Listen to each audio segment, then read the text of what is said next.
What's up, people? What's up? What's up? What's up? What's up? What's good? Listen, happy Wednesday. Happy middle of April. I know I had to take a little bit of a hiatus, right? For rightful reasons, I had to go and celebrate family. Go and celebrate my aunt who just recently got married. When I tell you that love looks so much good at a certain point in your life, it is an inspiration. It's a joy to witness. It's everything when you see people that you love really hold it down for each other. That she did, that he did. Happy to have you, Uncle. And the family. Very happy to meet and appreciate yours. I think you guys are just incredible. I think you're awesome, and I just love. It was a great week for me. And that's why I had to take a week off. I miss everybody. I'm just gonna say that I miss you. I miss coming in and giving you all the bullshit. I really do. You know what I'm saying? I think that it's a connectivity. I appreciate the love. I appreciate the feedback. I appreciate just a lot of the love, man. I don't know how to respond to that other than thank you, and I love you back because I keep giving you all the bullshit because that's what you like and that's what you love.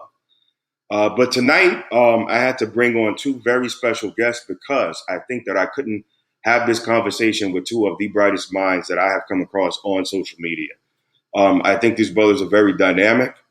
I think they bring a lot of weight to the table, and that's why I couldn't have the conversation with anyone but them.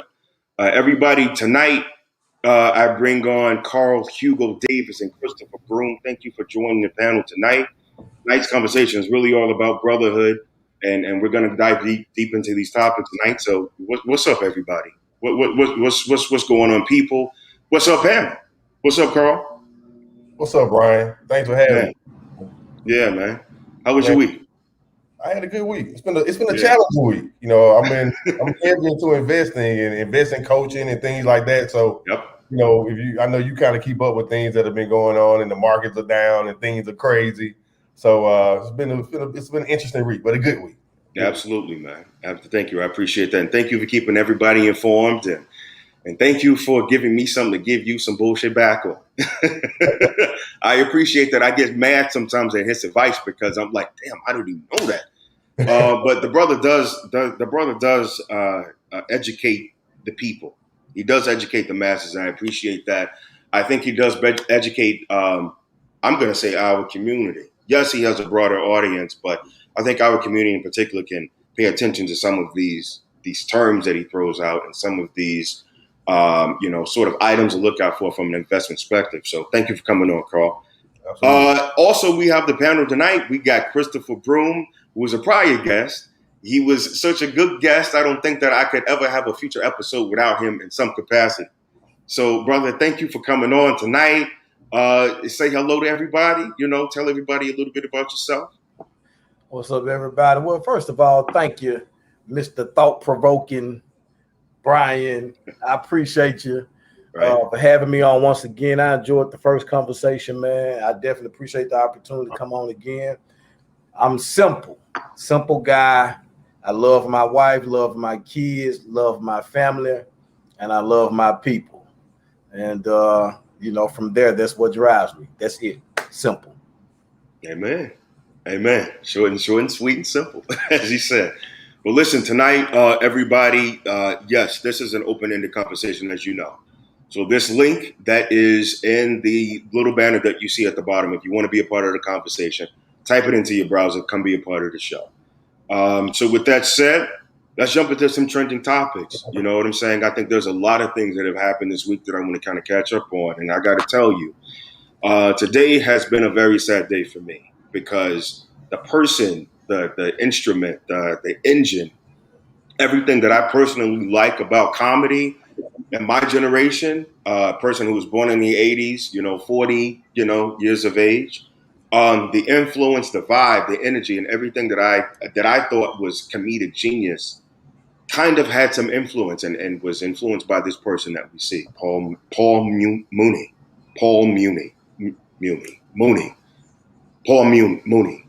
I think that for me, the guy is, and I want to give the brother some respect and not mispronounce his name, Paul Mooney. I think that he has had such a such a dynamic influence on my life. I consider myself a little bit of a humorist, right? I'm not a comic, I'm not a stand-up comic, but I do think that there's instances where, the people that he has influenced, that are a direct influence of me, because they were also an extension of, kind of being influenced by his humor. The guy was dynamic, just to kind of give everybody a little bit of a background on him.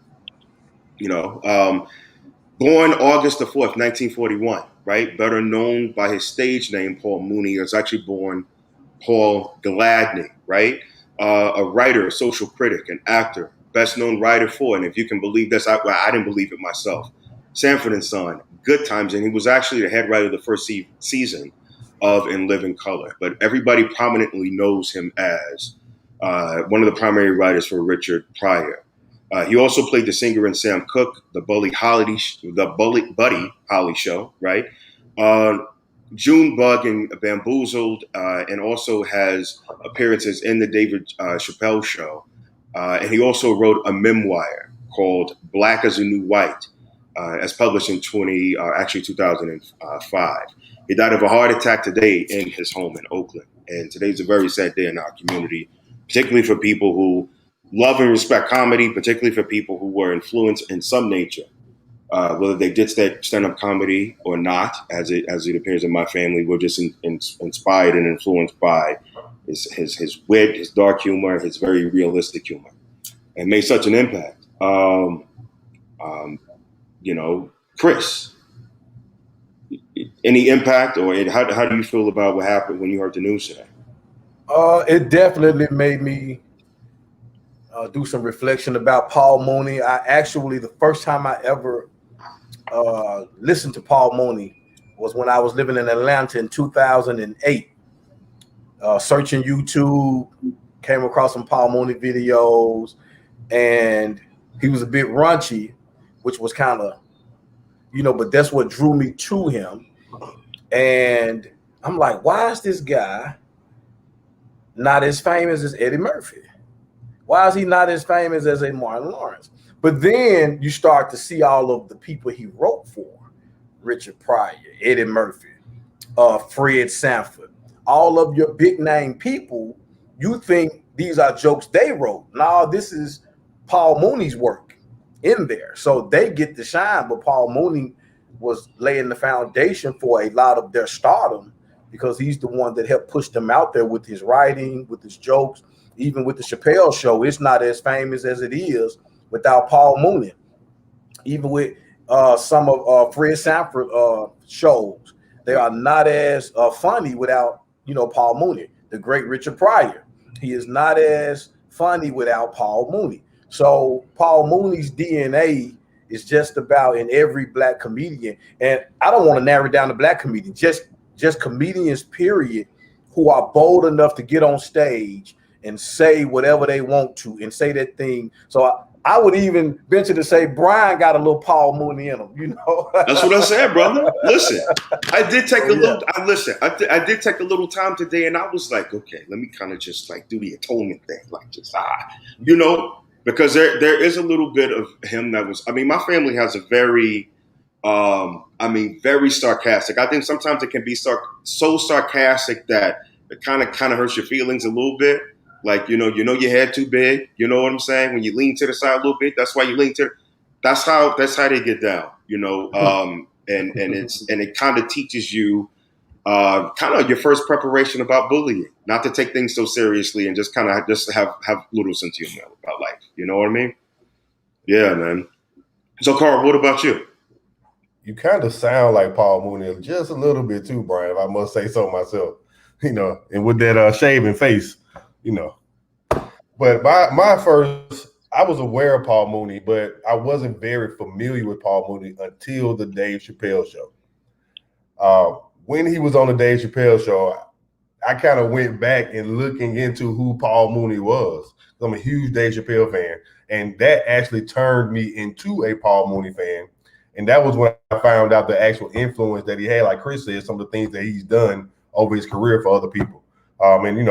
Unfortunately, when people are behind the scenes, they don't get the acknowledgement nor the recognition that they deserve. But him to be the engine behind so many different comedians, because I'm a big comedic fan myself.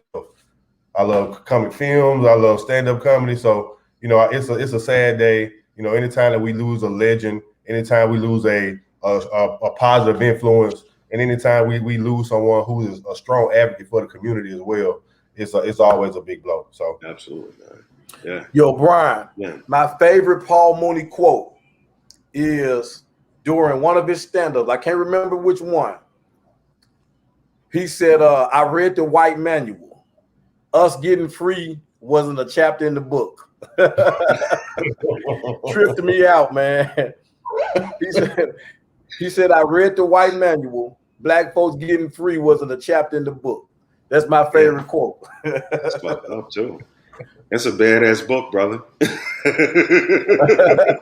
the book. I think I'm gonna go back and read that book. Yeah, man. That's crazy. Crazy. All right. So in other news, wow, I mean, these two, I don't think they can ever really stay out of trouble. You know what I'm saying? Particularly T.I. I appreciate the brother's music. I appreciate his hustle.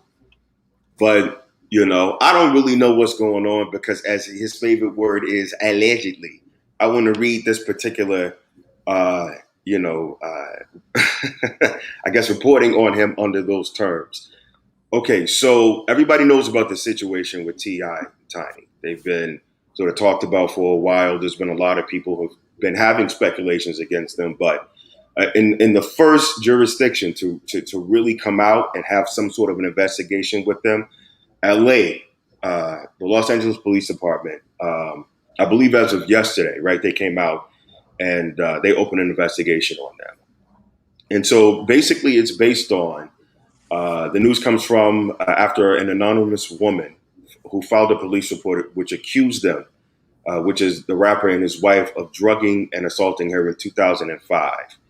Going on to say that the entertainment moguls, whose real life, we know who their names are, they denied the allegations.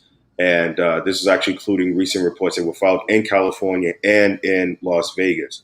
In the comments, their attorney, Steve Sadow, said that they both had not been contacted by any police officers and claimed that their accusers were hiding behind anonymity reports. The investigation, which was first reported by the Daily Beast, and contains a lot of details about this assault in 2005. Moving on to say that the LA Police Department and the spokesperson says confirmed by the news source CBS and TI of those particular investigations that happened in 2005, but they declined to say anything about it. But in a quote that I'm going to read and say, even assuming that the story in the Daily Beast is close to accurate, it appears that the LA PD accuser has once more again remained anonymous, therefore preventing us from actually moving in and actually to prove or deny her allegations, right? This is what the attorney is actually saying. The attorney is actually a beast. Somebody say that. The brother's been coming out, and I wish that the guy who's following the country's doing these civil rights cases, I wish they would follow him. The guy's been coming out and saying some real cold shit.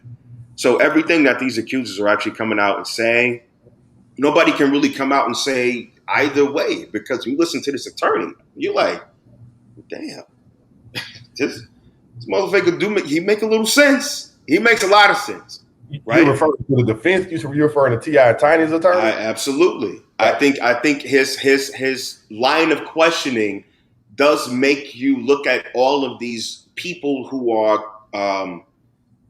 accusers as not credible. And I want to say this.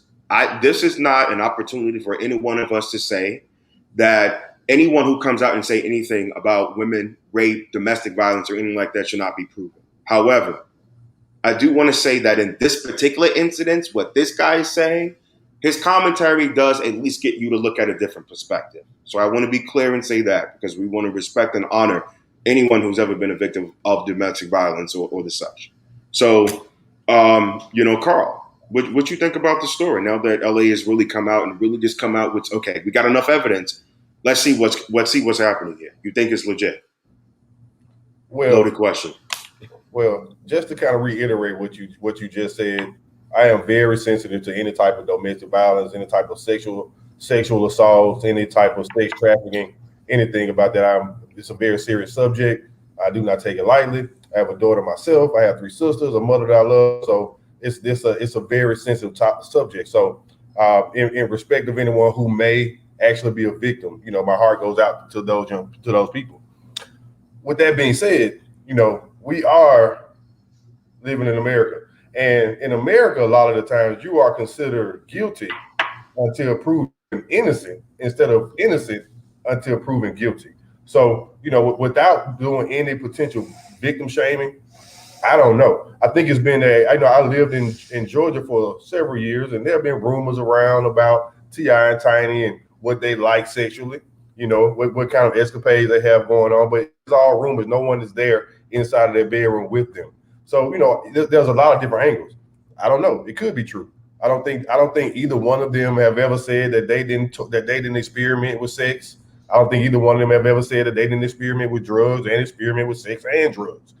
They've just always come out and said anything that they've ever done has always been consensual.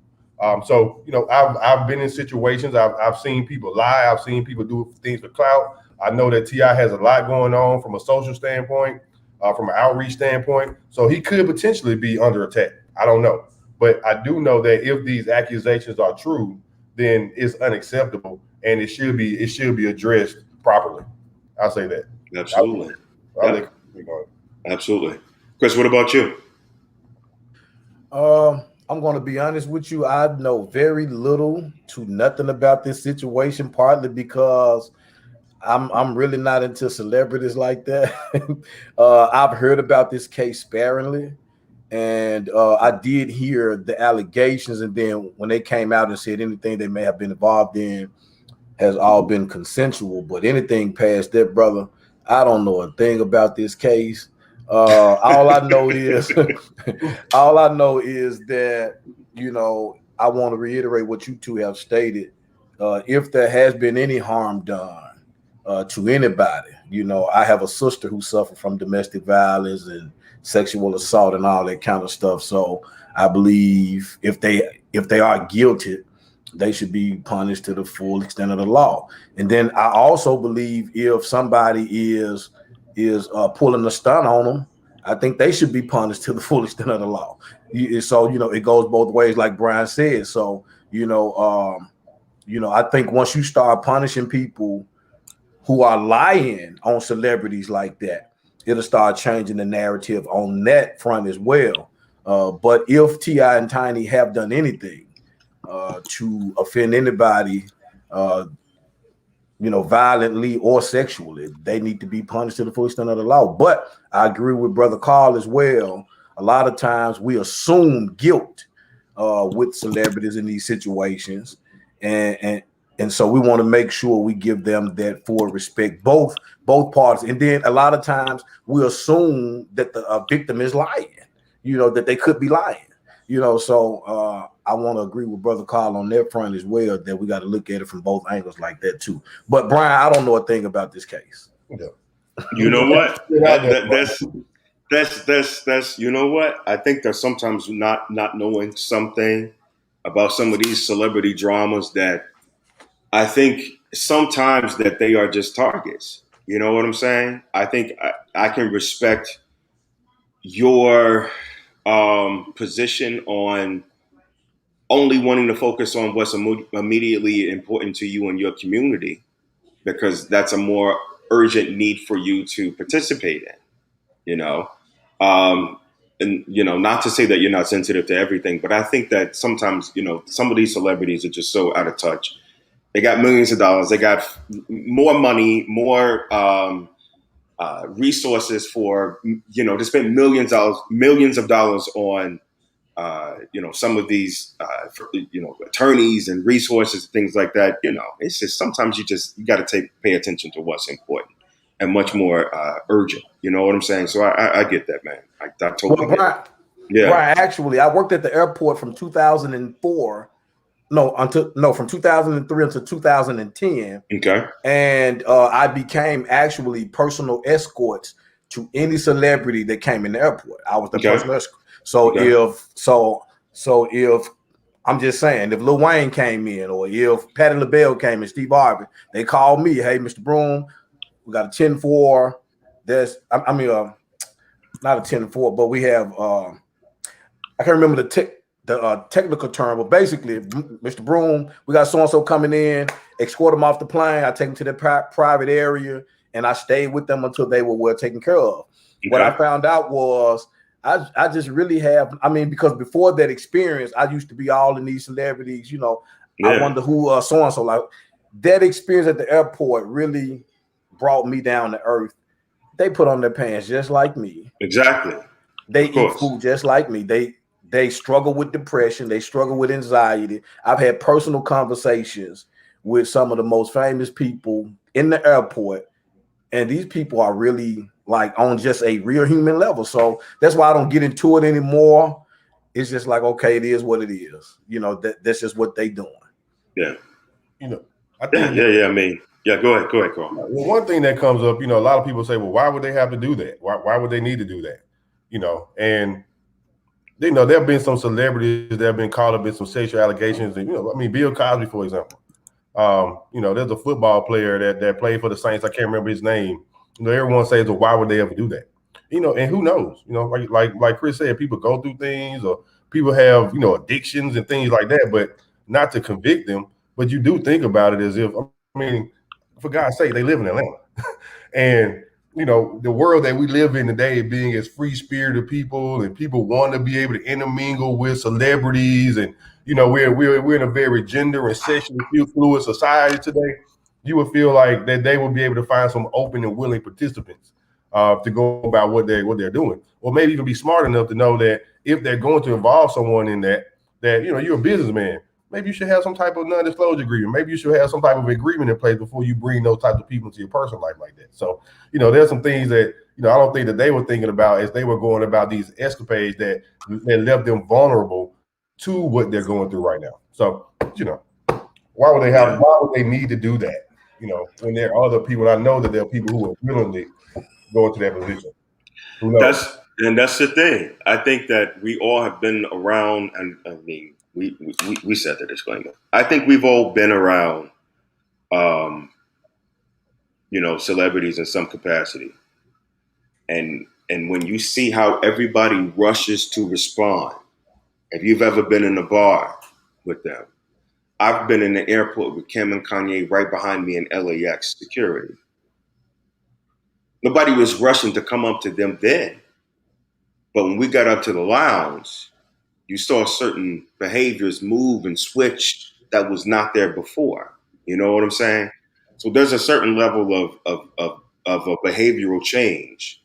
I've even been to a particular place where I've seen a particular person walk in, and all of these women rushed to the bar. I mean, probably 60% of them that was there. So you can't, I mean, I you know, and I actually kind of want to segue into this before we get into, you know, the topic that I was going to talk about tonight, which is Joe Budden. He had he had a sexual harassment complaint, and it was by one of his co-hosts, right? Long story short, you know, they embraced. She made him feel. She was made to feel uncomfortable. But when we look at, you know, his apology and everything like that, how much of how we have to embrace each other has to change considering this climate? Because I think that we're in sort of a cancel culture right now, and what kind of conversations do we have to have with a woman? Can we compliment her? Can we say, "Oh, your shoes look nice"? "Oh, when you were talking about men's feet, you were foot fetish. Like, get off me." Like, how much of that is, you know, is sincere? How much do we have to say, "Okay, I'm sorry, this is sincere. This is my disclaimer."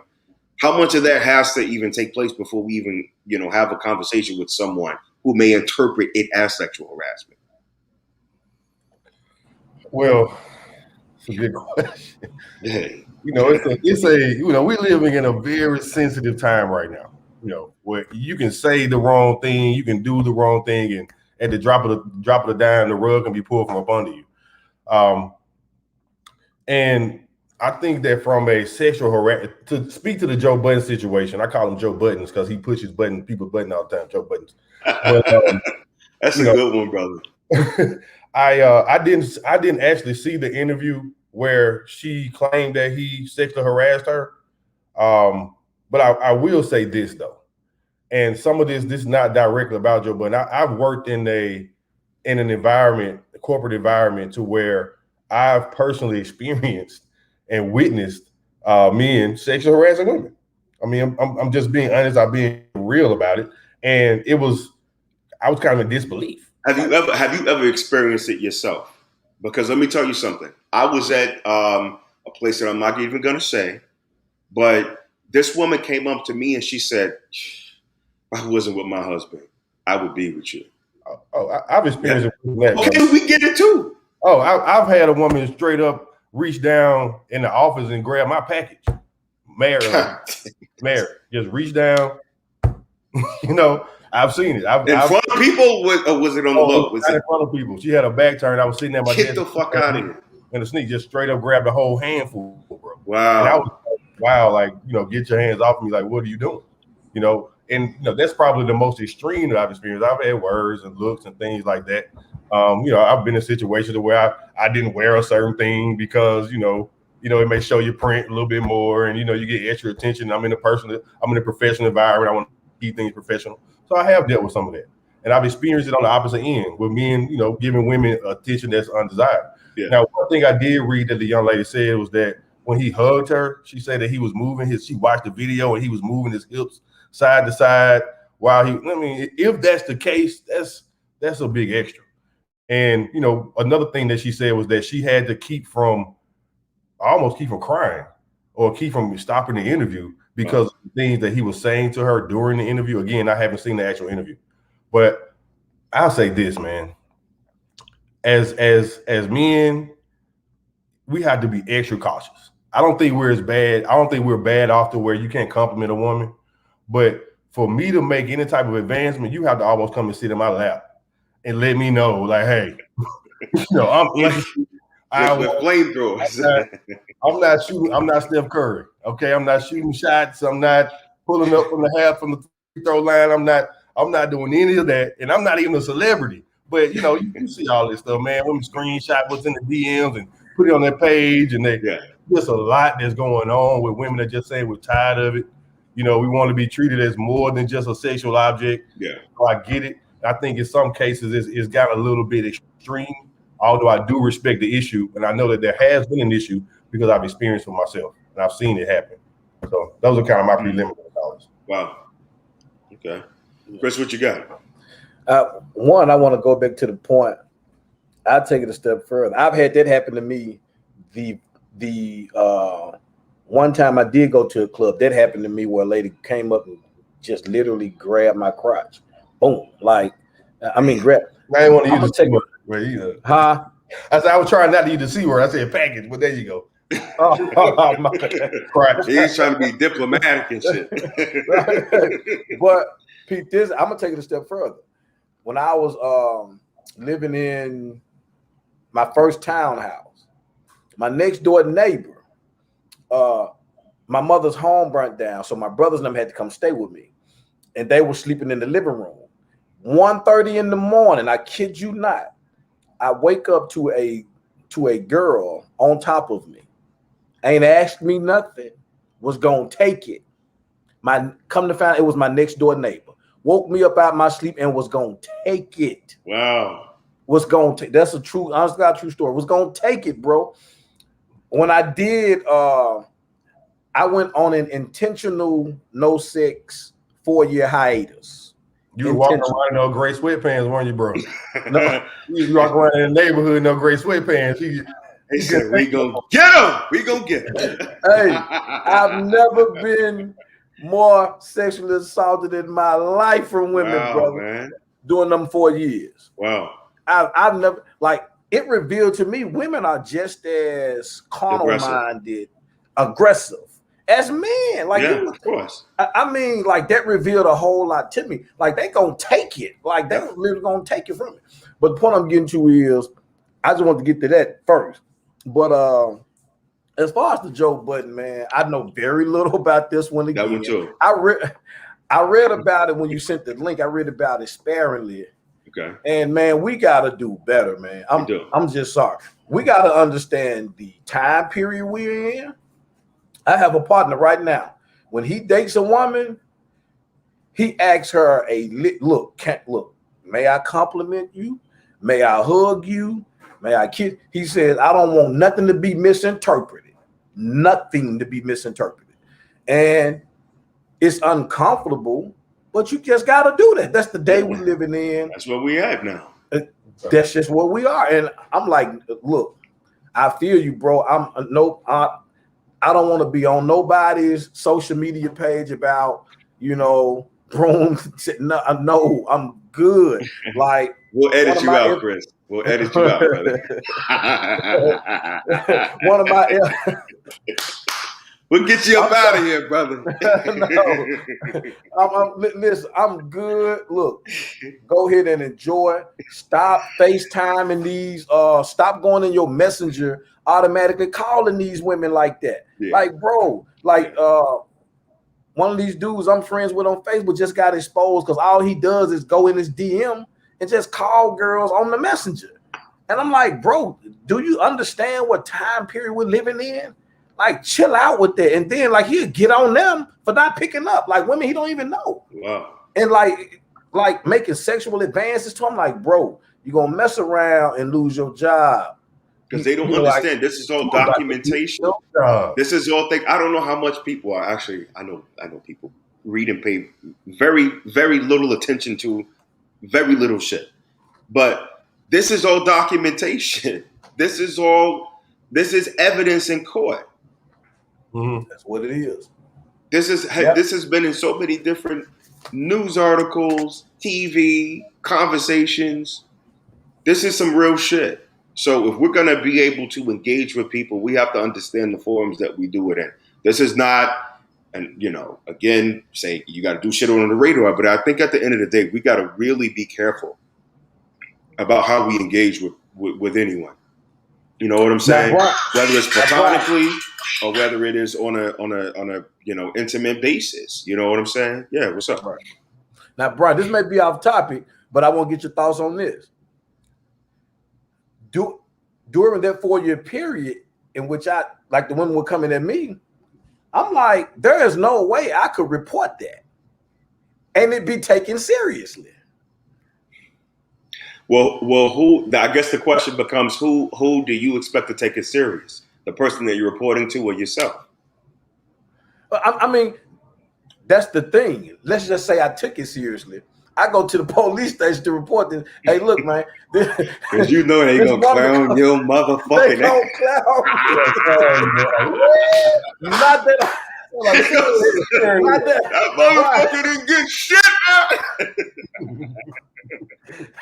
You know it. This is what men do. This is what we do. Right. Yeah.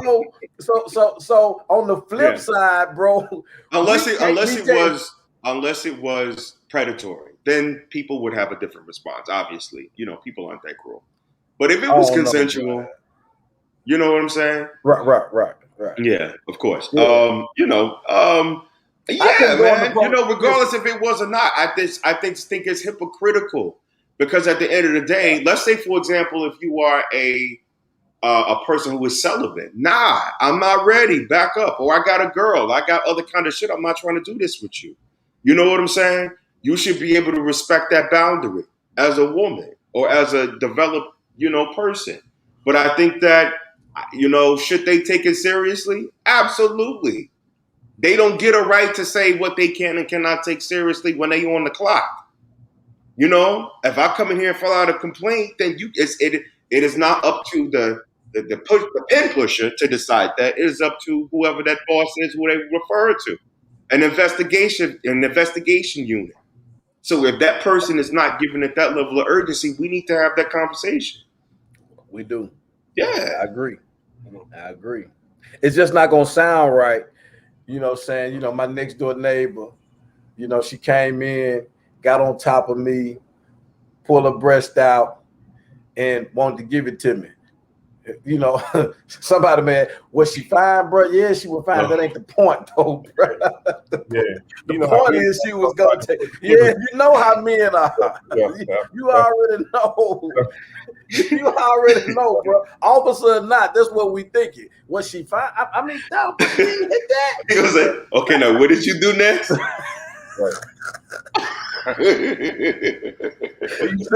People like Brown take. That's crazy. I fucked up. We doing the right door or the next door neighbor? Right or the left? We fucked up though. That's real.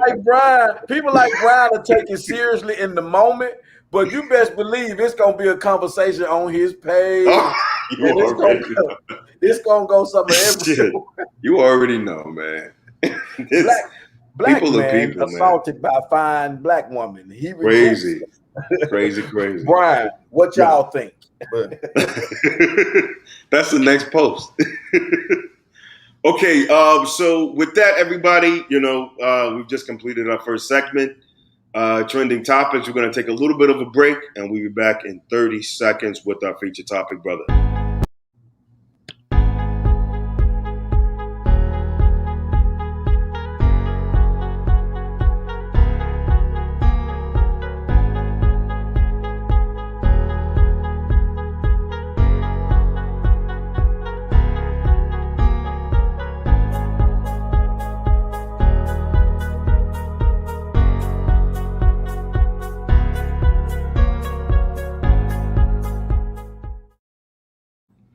What's up, people? We're back. Second segment tonight is all about our future topic. I've been thinking about this topic for quite some time, and I got to tell you, brotherhood has definitely been something that a topic that is not necessarily a lighthearted topic in terms of where I want to take it. I really want to talk about accountability. I want to talk about what's happening. I want to talk about what I do see versus what I don't see, and I want to talk about respect. I think that is something that is owed between us. I think it's something I don't see enough of. I think it is something that is a concept that a lot of us don't have to be on the same level of understanding of. We just got to be able to have a certain code that we abide by, and I want to have that conversation tonight with everybody. So as I think about brotherhood, its concept, what that means, how does it extend beyond what is a traditional or maybe even a modern understanding of what that is. The reason why I brought you both on the panel tonight is that we can have a broader perspective on this other than mine, because yes, people do think my opinions are controversial, but at the end of the day, they think that they're probably too radical, because it doesn't fit into a very linear perspective. It's generally outside of the box, right? And so I respect you to both of your perspective on the subject matter, and I wanted to at least set the groundwork, set the foundation to get both of your perspectives about what brotherhood actually is. So when you think about what that is, what's the first thing that comes to mind for the both of you? Carl, let's start with you. Well, when I think about brotherhood, man, I think of like companionship with like-minded, like-gendered people. I grew up with sisters. So for me, brotherhood initially started in the church with my church friends. Right. And with the program, like my church actually had a group called a Brotherhood, and they mentored, boys and that type of thing. That was my first introduction to what brotherhood is. But to me, it's companionship, man. It's having a confidant, someone that you can talk to about what you're going through, the different things that you may be experiencing in your life, to someone who can potentially relate, someone who has your back, they're there for you, that type of thing. It's like a family, but you may not necessarily be blood related. Okay. Chris. That's exactly where I was going to start. I think a lot of times we blow the term blood is thicker than water out of proportion. And so when I think of brotherhood, I'm certainly thinking about my personal life. while I love my brothers and I have a relationship with them, my best friend is not blood. The one dude I consider my brother is not my kin at all. I've been knowing him for 30 plus years. Actually, the guy I posted Sunday who did his rite of passage for his son, that's my brother. Uh, and so when I think of brotherhood, I think of, that can be between two people, but also as my life has expanded the last 7 plus years in doing more community work with young men, it's certainly something that's more community based. And I feel a responsibility to impart onto younger brothers what I believe I can impart into their minds and their lives that will help navigate them, from some things that we've gone through that can make their lives a little bit better and easier. So brotherhood is certainly community to me, but it stems from building one-on-one relationships, whether it be through actual friendships or through mentoring or through I think Carl mentioned like churches. That's actually where I seen brotherhood and how it could work. So in church. And so that that exposed me to an environment rather where men could sit and laugh and talk and eat. Like every Sunday we fellowshipped with men. The women had their area and the men had our area where we ate good food. We talked sports, we talked manhood, we talked everything, life. And that's where I was exposed to it. And that's actually where I met my best friend. So that's what I think about. Okay. That's interesting. I think about, kind of what brotherhood means based on what you both have contributed to the conversation. And it's very much in alignment with how I see it. But I think there's different variations of what it means when you're at certain stages. Like, you know what I'm saying? As a kid, preteen, let's say, for example, into adulthood. Based on each one of those stages, can you describe what you would consider to be a growth of men and brotherhood? Well, basically brotherhood. But what does that growth look like from the different stages of life, from an earlier onset to well into adulthood? How does the stages of brotherhood actually grow? Because it has to. In my opinion, and I hope this answers the question, when I was younger, brotherhood to me was all about, at least to me, trying to fit in, trying to find a group of young men who I shared, some interest with, whether it be sports, basketball, girls, smoking. It was just me just trying to fit in, period. However I needed to fit in or whoever I needed to fit in with, that's what I was going to do. Now, the growth with that becomes that at some point, you got to start beginning the process of discovering who you really are. Sure. Once you begin that process, the earlier you begin that process, the sooner you would discover the brotherhood that identifies with the core values that you hold dear to you. Now, it doesn't mean that all you all going to think the same way. It doesn't mean all you all going to agree with everything.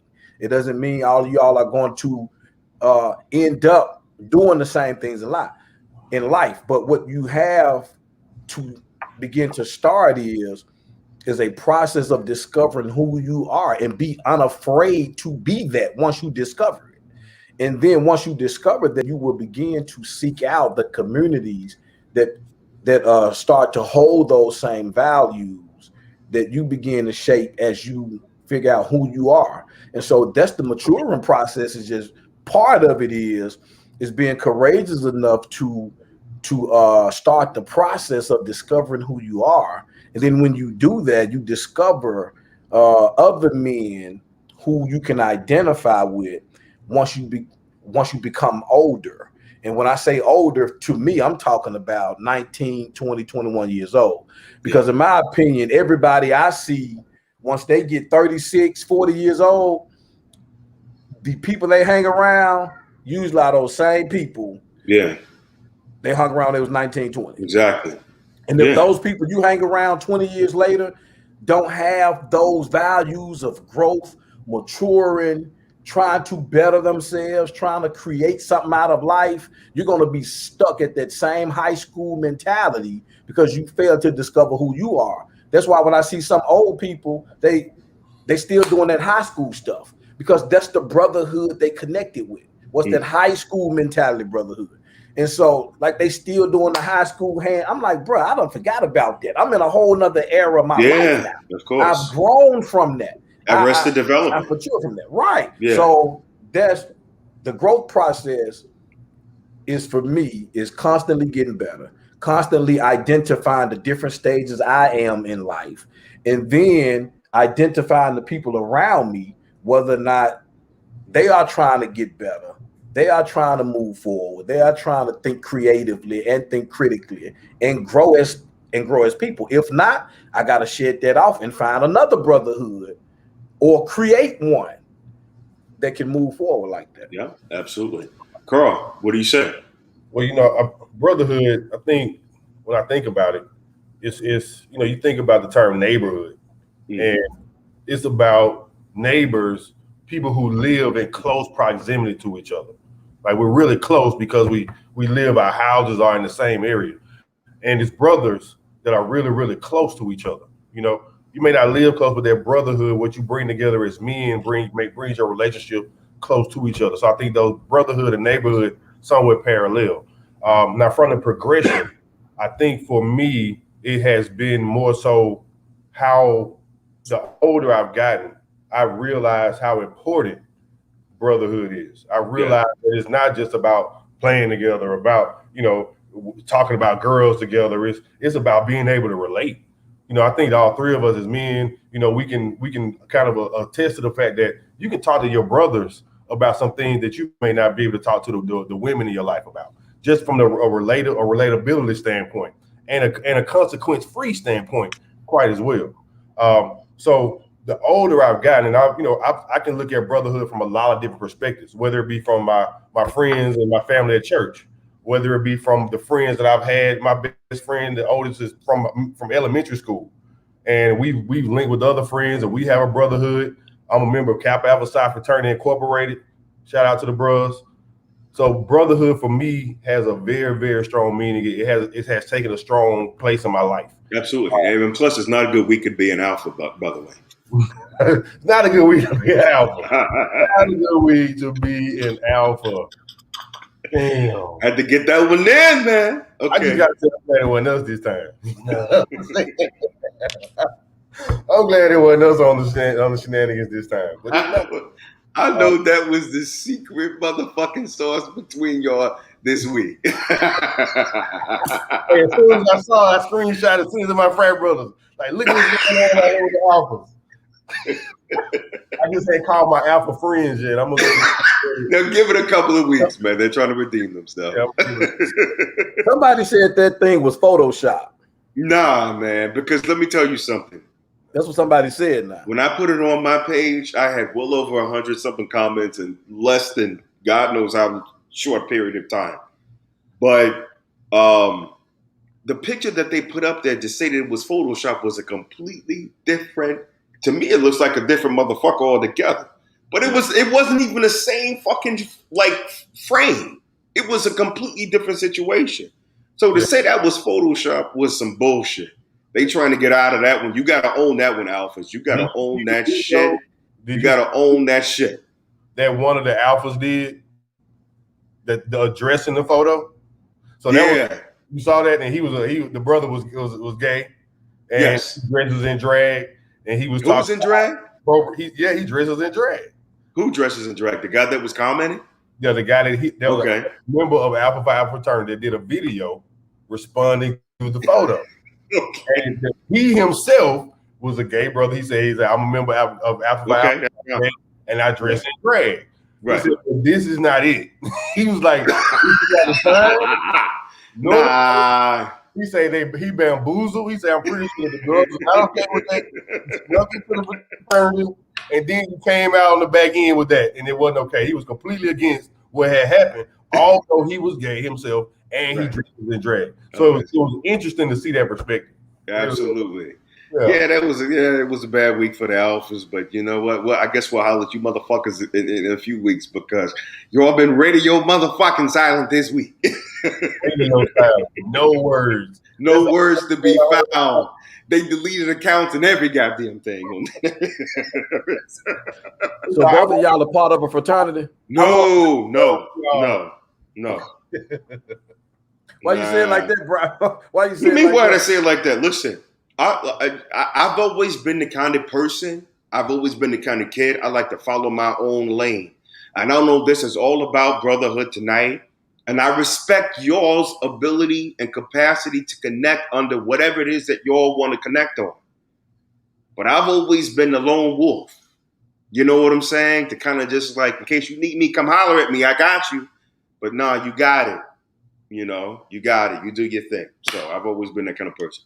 Well, that's the interesting thing because I am the lone wolf. I only have, now I've had friends come and go. I've only have one friend, period. Mm-hmm. We don't talk every day. We don't socialize. We may go 3 months and haven't spoken with each other. But when we speak, it's like we never left. Exactly. It's so brotherhood to me is more so giving back to the young men. That's what I'm trying to build now. Exactly. I'm trying to build a coalition of young men. That's what it's all about to me now. It is. I think that may have been one of your questions or something. It's on the screen. You got it. See, you're reading. You see the production list right here. I got you. I got you. And I didn't even see that till you pointed it out. I don't know if you can see it, but it's all boom, boom, boom, boom. Yeah, go ahead. I can see it, but I didn't even see it until you pointed it out. So so we kind of vibing right there. So like, listen, I gotta be everything. I gotta be the director, producer, the sound person, the light person. You know, fuck this shit. I'm just ready for the person that sees this to write me the check so I can do, you know. I feel you. All right. Trust me, Trust me, I feel you. I feel you. It's easier to build a young man up than it is to prepare a grown man. Something of that nature. Yeah, Frederick Douglass said something like it's easier to repair. It's easier to build men than. Basically, he's saying it's easier to build boys into men than to repair broken men. I've heard that. I've heard that. So that's what I'm into now. Is going back. I think I posted some pictures on Brian's page. That's just a snippet of what I've done. I've been blessed to reach over a slew of just both boys and girls, but my whole life has been dedicated now, especially the past 7 years, just to getting young men and just trying to teach them, trying to mentor them and motivate them. To me, that is the biggest definition of brotherhood to me now, is going back and going back and not just mentoring on a traditional level, right? So, I go back and we literally do life classes. We do seminars. We do life mapping, leadership development, the whole 9 yards. And the last thing we talk about is school. That's the last thing we talk about. We talk all about developing yourself, developing the core of who you are, developing your mind, developing your thought process, developing your spirit, and then putting practices into play. A place like meditation, reading, creative thinking, critically thinking, all of that stuff. So that's what brotherhood is about, developing these minds of these black young boys, man. That's where I am with it. Absolutely. Yeah, you're right. And I'm from Birmingham, Alabama. And, Birmingham is kind of always been known for violence. And it seems that here recently, like one of my best friends is a police officer. And every time I talk to him, he got to respond to a murder call, or he got to respond to someone, a shooting, or every day in the news, somebody has gotten shot, a child has gotten shot. I think it was just early today, an 8-year-old little girl got shot in a drive-by shooting. So, a lot of this, is about the community and what can we do to help curb some of the violence that happens in our community. And I think, I'm big on economics. I'm big on, money. And one of my things that I try to do to give back, and I work on a mentoring program now, is around financial literacy. Even being a college educated brother like myself, most of the things I learned about money, about finance and investing, I learned after college. Like, there was no one in my life. I love my parents to death. They was elementary school teachers. They didn't know what they didn't know. They didn't know to teach me. I got church from church. It wasn't about finances. When you went to school, they don't teach you about money. They don't teach you about investing. They don't teach you about APRs and interest rates. And, so what I'm trying to do is provide that type of educational finance to our people. Because if we realize that there are other ways to make money, other ways to grow money, maybe we don't have to venture into some of the illegal activities that we venture into. Maybe we're not so relying upon, buying that bag and, trying to flip it. If you realize if I got $10, I can grow that $10 into $100 in the crypto market or in the stock market, or, if I just save and compound interest, there's certain ways I can make money. So just being able to educate people, let people know what the resources are, I think is a big part of that brotherhood from men to boys, to just to reach back, each one teach one, give back to the neighborhood that you come from. And, that's my contribution that's there. It's very, very important, especially with so many boys who are growing up without fathers. They don't have fathers. They don't have mentors. They don't have examples. So it's up to us to try to reach out and to try to make that connection with those guys. Absolutely. Yeah. We're going to take a little bit of a break, everybody, but we're going to come back and talk about opposing views, right? How do you build that brotherhood when there's a bridge between you two that you may have burned? Back in 30 seconds.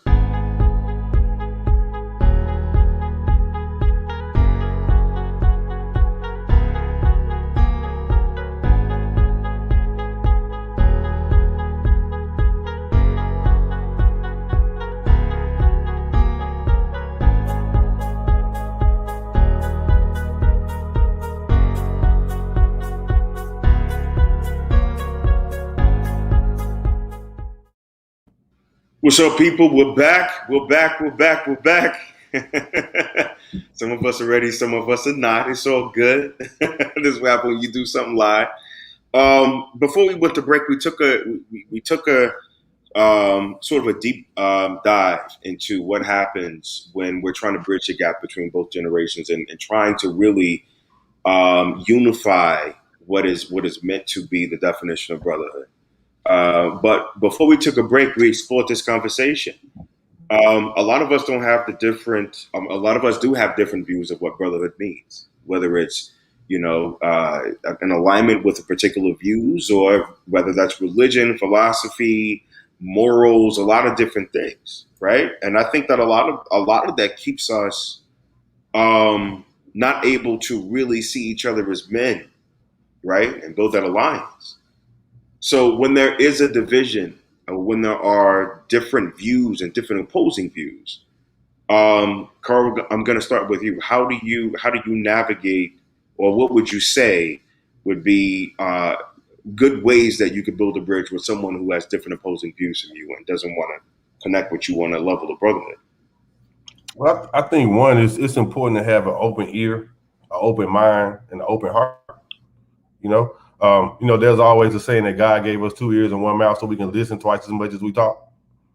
And if everyone had that thought process, it wouldn't be quite as difficult. If we weren't as competitive amongst each other as we are, it wouldn't be quite as difficult. So I think it comes down to wanting to understand your fellow brother, taking interest into what it is that he's saying, and knowing that you cannot get to him, you cannot affect his thinking without first understanding how he thinks currently and why he thinks that way, and showing that you are open and that you are able to receive what it is he's saying, and being able to deliver your thought process, your viewpoints in a way that's not condescending, in a way that's not ridiculing that fellow man. I think that creates mutual respect. And once you have that mutual respect, then maybe doors open that may allow you to cross that bridge. What do you think, Chris? That's true. You hit it on the head. I was actually writing your thoughts down, taking interest, understanding, openness, starting with listening. Malcolm X, once he came back from Mecca, I love that. He basically said, when you start with religion, I think somebody asked him, I think one of the reporters asked him, are you still open to people like Dr. King and all that kind of stuff? And like, what's the new movement he was starting? Was it going to be a political movement or religious movement? And his answer was, when you start with religion, when you start with politics, you're going to always have difference of opinions.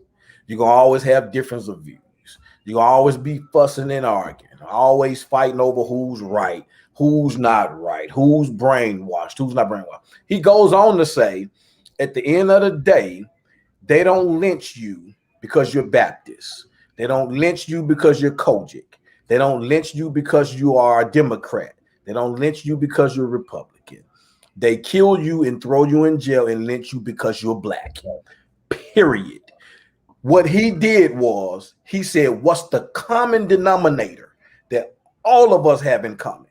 Rich, poor, east side, west side, north, south. What's the common denominator? It's that we're black. Let's start there. Even though we're still going to have difference of opinions, differences, but the common denominator is that we're black. Period. My point in saying that is, how do we build a brotherhood when there are differences in views? Is don't start with the views. If you start with the views, you won't build too much of nothing. If you start with the common denominator, is that if you don't want to start with black as the common denominator, cool. The common denominator is that we are all men. We are all male. Whether or not you're gay, straight, short, tall, handsome, not so handsome, we're all men at the end of the day. We're all black men. We all have experienced some level of racism. We all have experienced some level of systemic racism. Whether you recognized it as that or not, you still experienced it on some level. So if we can start with some kind of common denominator, take the religion out of it, take the politics out of it, and build on a common denominator. And then from there, when Brian speaks his political views, when Brian speaks his religious views, when Carl speaks his religious views, his political views, I'm not so up in arms about his difference of opinion, ready to separate from him. Why? Because I've started with a common denominator. We've spent 3 years, brother, building a common denominator so that by the time we disagree, I'm like, cool. I know you as a person, Carl. I know you as a person, Brian. So I know your political views are not a total reflection of who Brian is. So we can disagree on that and still build a brotherhood because we've already built some on a common denominator that's deeper than your political views or than your religious views. I don't care anything about that because you, the human, you, the person, Brian, the person, Carl, the person, is more important to me than any religious view, than any political view out there. Now let's start there, and then we can handle the difference of opinions once we build on a solid foundation. Now, it's not saying something Brian gonna say is not gonna tick me off. It's not saying I'm not gonna say something that may tick Brian off. So Brian may handle difference of opinions better because that's what he's looking for. Brian out there looking for that kind of stuff. Carl, you may be looking for it. While I look for it, I still get a little antsy about it. You feel me? You know what I'm saying? So, but I always bring myself back to the common denominator that you are a human being, you my brother, and nothing should burn bridges worth a meaningful relationship like politics or like religious views. Yeah. That's just my opinion on it, bro. Of course, absolutely. So let me ask you. Let me ask you both this question. Just kind of dig a little deeper in this because it's one thing to look at it because you're talking about extending the lines, right? Mm-hmm. Whether it's whatever kind of demographic, versus you said at the end of the day we're still men. Well, there are white men who think that you deserve to be in a subservient position, but you're still men. How do you reconcile that? So I'm just being honest with you, Brian. I haven't gotten to that point yet. See, okay, so you do think that it has to be a little bit of a code. It has to be a little bit of a code to determine what brotherhood is amongst a particular group of men. Right. Notice because I prefaced my statement. Right. Because I prefaced my statement with, Malcolm X started with, okay, we're all black. Exactly. Right? Yeah. All right. So there's a certain understanding. Even if you Republican black, you should at least have some base understanding of what it means to be black. Even if you're Democratic black or whatever you are black, you should have some base understanding. Let's start there. You know what I'm saying? So if a white dude come on some he don't know what, critical race theory, and he don't know there's no such thing as the prison industrial complex, and and black folks ought to be you get to that point, Brian.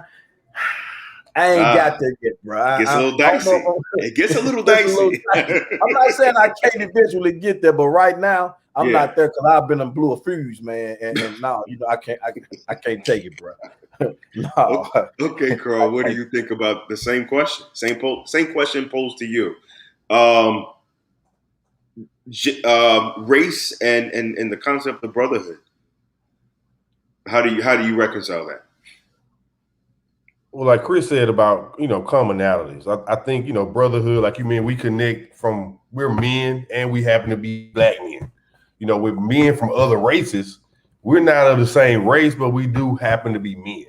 So, I haven't worked in corporate environments around in an environment that was predominantly not black. I have connected with men of other races, but it's around different things, sports, what we're dealing with on the job, us complaining to each other, counseling each other, giving each other help, advice about what we're dealing with on a day-to-day basis because we're in the same career field. Or what, college sports. You're a LSU fan, I'm an Alabama fan, and we kind of go back and forth with that type of camaraderie, but it's completely different. But one thing that was interesting during this whole pandemic, the George Floyd thing, the George Floyd situation went rampant. And I had the opportunity to have a conversation with two different individuals, one which was a white man, and another one which was a man who was white and Hispanic. He's mixed white and Hispanic. And it gave me the opportunity to educate. One of the brethren, who was one of the white brother, he was a lot more advanced in his knowledge. He was a lot more sensitive and aware of what we deal with. Although he hadn't experienced it himself, he was more sensitive and aware about what we deal with. The other brother had no clue. He's like, Carl, what do you think? The people looting? This is just crazy. They're knocking down the buildings and everything that's going on. No, he know. He know. I had to break it down to him He knew. He knew, Carl. He knew. They all of those motherfuckers know. How old was he?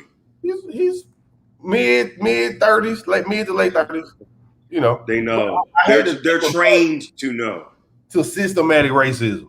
That's how you continue something. You don't continue something based on, you know what I'm saying? Because this is the way that I see it.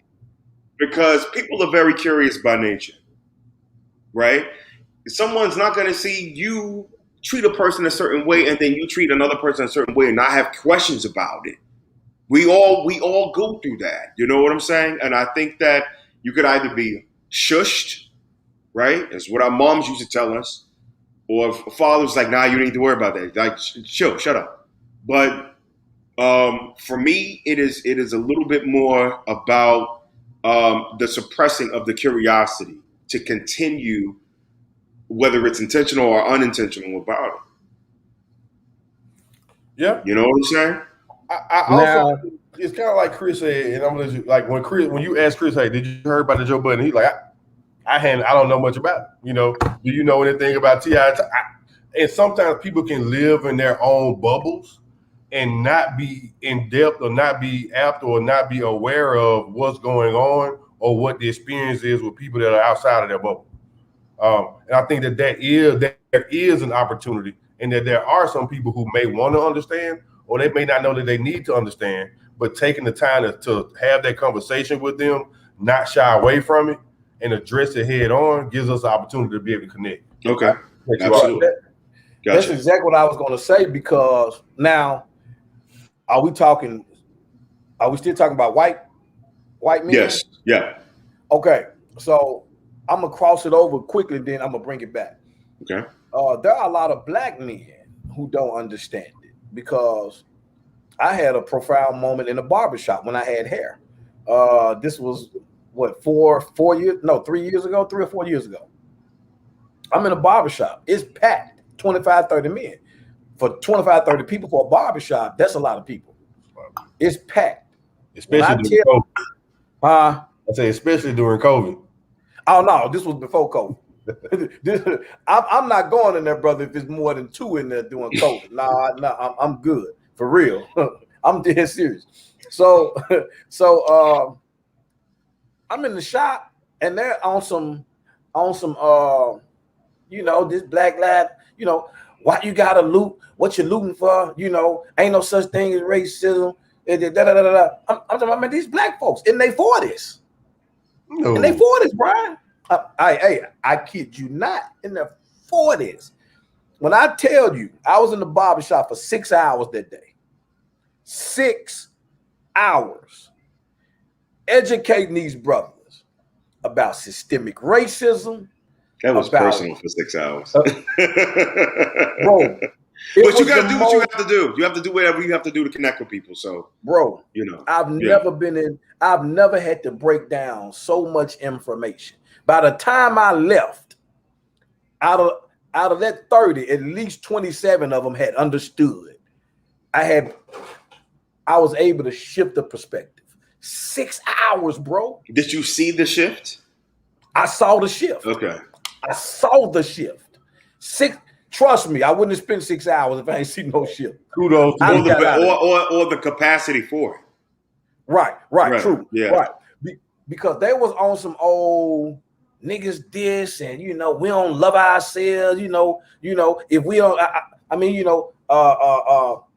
white folk that this and white folks that dang. Exactly. I'm like, bro, no. If Brian kills me, Brian is going to jail. Period. He is gone. Or they're gonna search for Brian with every resource they have. Period. Right. If a white dude killed me, that's not gonna happen. It's gonna be try to hide it, try to do it. Thus, when Brian kills me, there's no need to protest. You've already searching for justice. We got to protest just to get these folks arrested. And they still may get off. Just to get them arrested, so I was trying to bring those little minor details out, and you can start to see the shift, because they were using the news as their basis of information. Like, the news gonna feed you what they want you to know, brother. They gonna feed you where is Black Lives Matter when a drug dealer kill an infant? I'm like, they out there, bro. It's just the cameras ain't on them. Trust me, I work with these people. I work with some of them. I see some of them. Well, what are ministers? What is it? You ain't pro-black till the white man. So I had to, 6 hours of trying to shift the consciousness, man. And the point I'm getting to is, if it's black people that's thinking that, you can imagine the willful ignorance that goes on in the white community. If it's black folks that's close to it, that thinks like that, you can imagine the level of oblivion that come with it. Right. With them. So I call it stupidity. I call it stupidity. Because here's the thing. We all go through a public school system. They all have access to it. You can look up any syllabus online. And if you go to a particular school district, all of these kids in your community who grow up to be functioning adults, they all went through that same community. It's just that some kids were brighter to see a broader perspective than others. And some kids chose not to pay attention to either everything or some things. Okay. That's the capacity that we're operating in. That's now though, Brian. No. That's human nature. Well, see, when I'm talking to a white dude, another white dude that I went to college with, they are taught something different than what we're taught. Okay. I'm telling you, they are literally taught, brother. I know you know this, but they are literally taught that slaves did not come over. When did he graduate? When you graduated? Yes, What we're around the same age. He just went. I graduated. Well, I was supposed to graduate 2002. He was only like 2 years younger than me. He went to a totally white school. The brother looked me in my face and told me, "We were taught immigrants came over here." Imagine being fed. I'm telling you what he told me, bro. We were taught immigrants came over here. Like that's what he told you. I don't believe that, bro. Okay, let me say because it's not that I don't believe what you're telling me. It's just that I don't believe what he's telling you. I think he's telling you that to be passive, to continue a narrative that he chose not to be aware of because he was a stupid kid. At the end of the day, let me tell you something. Whether he chose, I don't know what school district he went to, but there was also the library. There was also the encyclopedia. There was also all of these other different things that had all these other different narratives in it. And they wasn't writing special shit for them. We don't read. Right. What kid doing that though, Brian? This is what I'm saying when I'm saying stupid. No, let me tell you something. Brian, we don't read, man. Whose fault is that? Whose fault is it? Our fault. We take the information that's presented to us and run with it. The same thing, excuse me, bro, I know you in the middle. The same thing happens I don't want to make this about religion. The same thing happens in the church. Where you have a lot of people who will listen to the pastor, but they won't go read the book for themselves. Yeah. And whose fault is it that they only, because here's the thing. Was that the only book they ever saw? Was that the only person they chose to listen to? My thing is that if you want to go and expand what other people are telling you, that's on you. That's not the only person that's telling you to only, you know what? Because listen, let me tell you something. The books that you're telling me, nobody ever said to me. I only in one condition, but I'm gonna further explain that in a second. Nobody ever said, no, I only want you to read this science book. When we all went to school and we had the biology book, we had the earth science book, we had the geography book, your teacher never told you, I only want you to read this book and I only don't want you to read anything else. If you chose, right, because it's all a choice at the end of the day, because I'm saying choice because this is the environment that we live in. It's not like nobody ever could have went to the library or any of those things or even asked beyond, you know what? Can I look at a different perspective? That's just what we came in. That's what we came up in. And this is why racism is so effective, because racism tells you that you are only supposed to rely on what you were told about everything. A lot of us have lazy brains. Well, whose fault is that? That's my point. We have lazy brains. But think about this, Brian. Do you believe that everybody has the same mental capacity? Like the same? I think most people do, and I think most people have limited capacity. Okay, you grew up in public school. You mentioned public school. Yes, I did. You took the same standardized test I took. Everyone did not score the same on comprehensive skills. And you know why? Because everybody has different capacities, brother. Some people are like, you know what? She doesn't seem a little bit too bright. Let me go over here and pick up something else. That's what it was. These people are scoring higher because they can expand beyond what they were told. They have that capacity. Everybody's not as bright as you. Right. That's the point. Everybody doesn't have, and that's the difference. Like we may go pick up the book and do. I talk about investing all the time. There are so many people who just want you to tell them what this, and they won't go read, they won't go learn, they won't go do it for themselves, regardless. you can have a conversation with them about something that's very transparent, very real. They'll be in their emotions the entire time and miss the information. But I don't look at that as a reflection upon their intentions. I just don't think everybody's has the same learning abilities. And you have people who learn different ways. And we have lazy brains. So you just want somebody to give you the information and you're just gonna take what they run, and you're not gonna cross references. You're not gonna do your due diligence. And that's just it's unfortunate, but that's what happens a lot of the time. Yeah, of course. We're saying the same thing. So Brian, would you already know this? You saw what just transpired with the whole Trump thing and his followers. So these are grown people who takes what another grown man says and just parakeet it like it's facts, right? Or they just go do what he tells them to do. Now these grown people, these the same grown people who used to be kids, right? So if they doing this as grown people, they did this as kids during a time in which there is no Google. There is no just, okay, there's a library, but why should I go to the library when this teacher got the education for me? She's sitting here in my face, or he's sitting here in my face. They are teaching me what I believe to be history. So of course, I'm not going to go research anything that, they say, because that's an era in which teachers, like my mother taught me, which is completely wrong, but she taught us teachers don't lie on kids. Why you would never they seen your lie mother make a mistake before? Yes, I have. Okay. That should have been strike number one. No, Brian. No. Well, let me tell you something. Let me redirect this my way, right? My thing is that I've always been a very intuitive person, right? If I see my mother say, you know what? Let me. I don't want to put her on blast, because if she ever watches this, she gonna kick my ass. I think that, I don't know. I've seen my mother make decisions that I was like, I don't know. I don't think I should kind of pay as close attention. But that's not a strike against her. This is self-preservation. I agree. This is what I mean, for real. Agree. If you see certain people make certain decisions, are you not going to at least subconsciously, under your breath, are you not going to make a secondary assessment of what you see and say, damn, the bitch may be a little crazy? I'm telling you, you got to be some kind of nut if you ain't doing that. Of course I did that.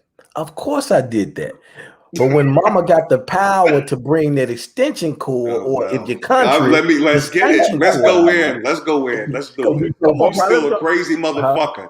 Let's get it. But my larger point, Brian, is this. I agree with Carl. The culture just don't promote critical thinking. It just doesn't. It's the system just doesn't promote critical thinking. It promotes hand me down information. Now this is pre-Google, Safari, pre-Yahoo, pre-Bing, pre all these search engines. Now, if a Negro tell you now they don't know what this stuff is about, okay, you are willfully ignorant, or you're willfully being stupid, right? But in an age where you didn't have easy access to information, of course, not you, Brian, okay?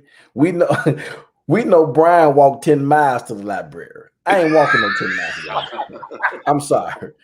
I'm inquisitive, Brian, but I ain't 10 miles to the library inquisitive. Listen, my mother wasn't dropping me off every weekend either. It's just certain things you gotta sit back and like, are you serious, motherfucker? Like, for real? Brian, the average 10-year-old ain't doing that though, Brian. I was doing it at 4. I'm just, I was like, nah, this can't be right. There's gotta be some different kind of shit.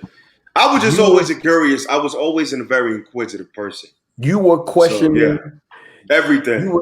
You a Scorpio. You were questioning Einstein. Yeah, you get right. It. See, yeah. He was questioning Einstein. Listen, you was reading Einstein at 4. I was watching Ninja Turtles. Okay. Yeah. I'm sorry. So but the point I'm getting to is, Brian, is that, you know what I'm getting to, is that the average white person ain't taught deeply. If they're taught slavery happened, and it just happened, and then Dr. King popped up. Now that I know for sure is slavery, and then Dr. King showed up and saved the day, and then made everything all right. That's what they're taught. In the books and texts, I don't know if you remember this story, about 4 or 5 years ago, a parent just went and said, let me read my child's history book. They changed the word from slave to immigrant. Immigrants, right. I heard Now, that I heard that. I think it was a Texas legislation thing that they were trying to get passed here. Yeah. I came across that. Yeah. This is today, Brian. Yeah, so I get it. Imagine 20, 30 years ago. Of course, that dude wasn't taught anything about no slavery. These people don't want that to be like, they don't want that out there. So drill that in a child's head all the way up until they're in the 12th grade. Of course, when I see you out here rioting, I'm going to say, what are you rioting for? Which is why, if you hear them closely, every time they say that, somebody white or somebody non-black responds with, well, my father came over here as an immigrant too. Exactly. Because they were taught immigrants came over here. That's why they respond with, my dad came over, my dad or my granddaddy came over here as an immigrant too. They always say too. That should let you know right there. They're taught we didn't come over here as slaves. Chris, we came over here as immigrants. Where did you I'm from Memphis. You from Memphis? Okay. Memphis, Tennessee. Yeah. From the South too. Okay. Yeah. But with that, I got to say the reason why they have that response is because they were too stupid to concentrate on the Boston Tea Party. We're going to take a break, everybody, and come back in 30 seconds, and we're going to get into our next topic.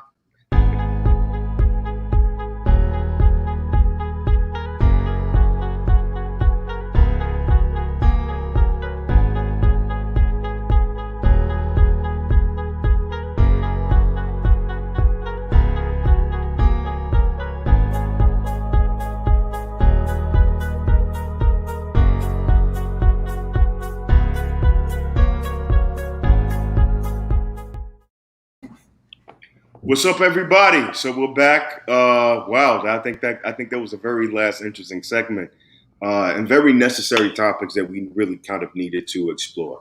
I think that a lot of times brotherhood seems kind of linear. We think that it's something that is unique to one specific definition, but as we have discovered tonight, it is a very nuanced definition or a nuanced breakdown of how people of different experiences considered to brotherhood, right? And considered to be, an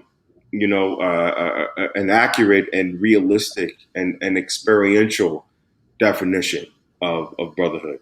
But with that, I think that brotherhood has to have some sort of an influence and some sort of direction. When it comes to mentorship, which I think is probably one of the more predominant ways of having a template or having a demonstration of brotherhood and what that looks like. Chris, I'm going to start with you. What do you think is included, or can you tell us what's included in mentorship and what all is involved? And I'm going to give you the full floor. What's involved and included in mentorship, in my opinion, is it depends on the context you're in. So for instance, when I go to a school and I'm mentoring a group of young men that is strictly on a behavior tip, like they just cannot act right, or they can't get right in the classroom, or, they come from a drug infested environment, my approach to mentorship is going to be on a deeper level or a more strategic level to try to connect to those young men, right? So what's involved with that?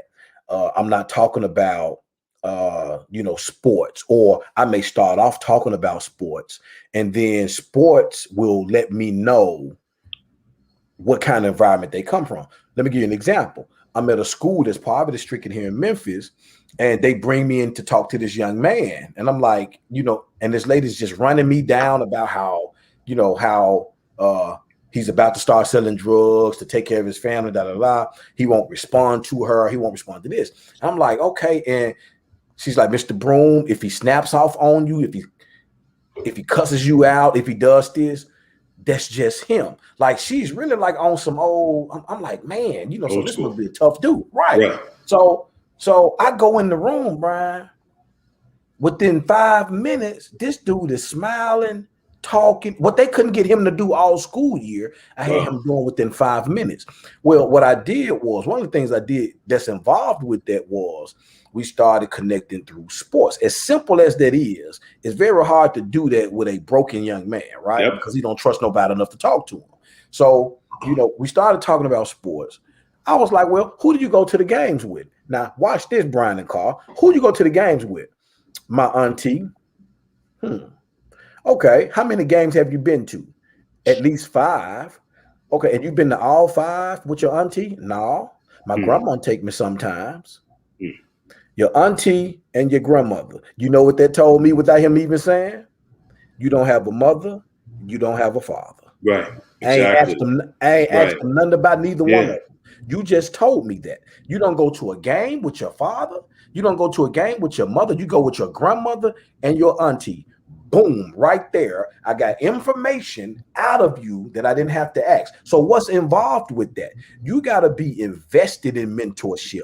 This ain't no feel good. Most people mentor from an ego perspective. That's true. Well, let me go in and see what I can do to help him. Let me go in and see what I can say to change his life. Let me see what I can do. No, most of my mentorship involved is what Carl said. I go in and I ask one question, and I do this here for about 30 minutes. I'm looking at your face, and you doing all the talking. That's mentorship. You want to know why? Because children are taught to stay in a child's place. A child's place is usually to sit down, be quiet, and do what I tell you to do. Right. That's why these kids grow up and don't respect adults. But if I go in and let you talk, guess what you're going to say? Man, Mr. Brown respects my opinion. He respects my thoughts. He respects this. So when I come at you now while your daddy not in your life, you're going to give me all the information. I've had young men at my Dream Big conference. This young man act all hard, like he hard, blah, blah, blah. I got him to the bathroom by himself on our break, Brian. What's involved with that? I said, come here. What's going on? He don't want to say nothing. So what's involved? I just grabbed him and boom. He cried like a baby. Cried like a baby. Ain't no man ever hugged him, Brian. Ain't no man ever said, what's wrong? It's always, what's wrong? Fix your lips. It's be quiet and listen. So what's involved? Be quiet, listen, a strategy, take your ego out. So I don't post these pictures. That picture I posted on your page, that's a group picture. I don't do mentor like boom, look, Chris Broom did this today, just to get 100 likes. Yeah. And so like what's involved is you got to take your ego out of it. You got to take what you think you know about of it. You got to take your traditional thinking out of it. And you have to go in and release everything in you, every prejudice in you, every presupposed thought or predisposed thought that you have about these kids. You got to go in and take it all out and let them reintroduce to you what life is or what mentoring is. They're going to teach you about mentoring and you going in there to mentor them. Wow. That's true. That's what you got to do. Right. Some people, like you mentioned, people get into it for the wrong reason or get into it for the ego. I've seen people get into mentoring programs and they're there for the mothers. They mentoring, they have mentoring the boys because they really trying to sleep with the mothers. And I'm like, that's just ass backwards. That's true. That's very true. I have a kind of a saying when it comes to mentorship. I believe that you reach, you teach, and you preach. Mm-hmm. And that's what it comes down to. You're reaching out to the younger generation. Like you have to reach, it's extending that arm around them, reaching out to them, letting them know that you're there because you care. That's that related ability. Letting them know that you can relate. You know where they are. You understand where they can come from. And then you got to teach them a few things. You got to teach them the things that you learned along the way that can be proven, right? Not just your thought process, but some things that can be proven. And then the preaching is just talking, letting them know what the experience are, letting them know what's ahead of them. Just kind of giving them your overall experience. It may not be teaching because you're not being tactical. You may not be being practical, but you're just giving them that experience. You let them know some information. You're giving them perspective. You're giving them ideas. You're giving them ideals. And the main part is letting them know that you care. A lot of them don't have men. A lot of boys are taught you don't cry. What are you doing in your feelings, right? We're boys aren't emotional, and that leads to a lot of the toxicity that we deal with the men today. We can't relate to each other. We can't relate to our women. We can't relate to we can't help our brother because we're in so much competition. We're missing a part of us. And it's up to us brothers who have been through it, who have been to it, to be able to reach out to these men and be able to relate to them from I was in your shoes standpoint. I can relate. I understand the way you're thinking. I know why you're thinking that, but let me tell you a different way to think about it. And this is why. Right. So, see, but to piggyback on you, Carl, even though we tell them that I was in your shoes, what I do is reverse psychology sometimes. And I don't do it in a to try to trick them way. I do it because it's partly true. Even though we were in their shoes, we really weren't to a degree. Because watch this here. We didn't have no Facebook in school growing up. We didn't have no Instagram.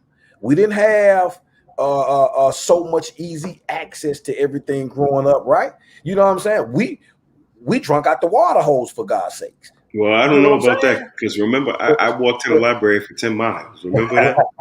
Well, Brian, everybody don't live in apartments where they can get their wine brought to them. Get out of here, man. Some of us actually had to eat rag bologna and what is rag? See, he don't even know what rag bologna is. Right. Some of us had to take a pack of hot dogs, chop them up, and get a big can of pork and beans, put it in a can, and eat what you call beanies and weenies, Brian. I'm sorry, some of us had to eat that, where they mix the hot dogs and the pork and beans, and you mix it together. I had that shit before. I had a little bit of that. Listen, I ain't that far. I'm not that far removed. I'm not that far removed. I had that shit before, man. A little bit of that. Yeah. I had that shit before. You had it before, Brian. We've had it every day. That's what we ate, Brian. So everybody, I guarantee you, Chris is not eating that shit now. I guarantee you that. I'm not. Go to his page and look at those suits. Those suits cost more than his mortgage. Go look at. I don't touch bologna, hot dogs. See what I mean? You see, he put this shit on me now. Right, because growing up, you didn't do it, Brian. See, everybody didn't grow up like that, Brian. I'm telling you, that man got suits cost more than this, twice as more than his mortgage. And he trying to tell me about something I used to do. I don't forgot the point. What point was I making? See, now we got amnesia. That's what I'm saying. I promise you I forgot the point.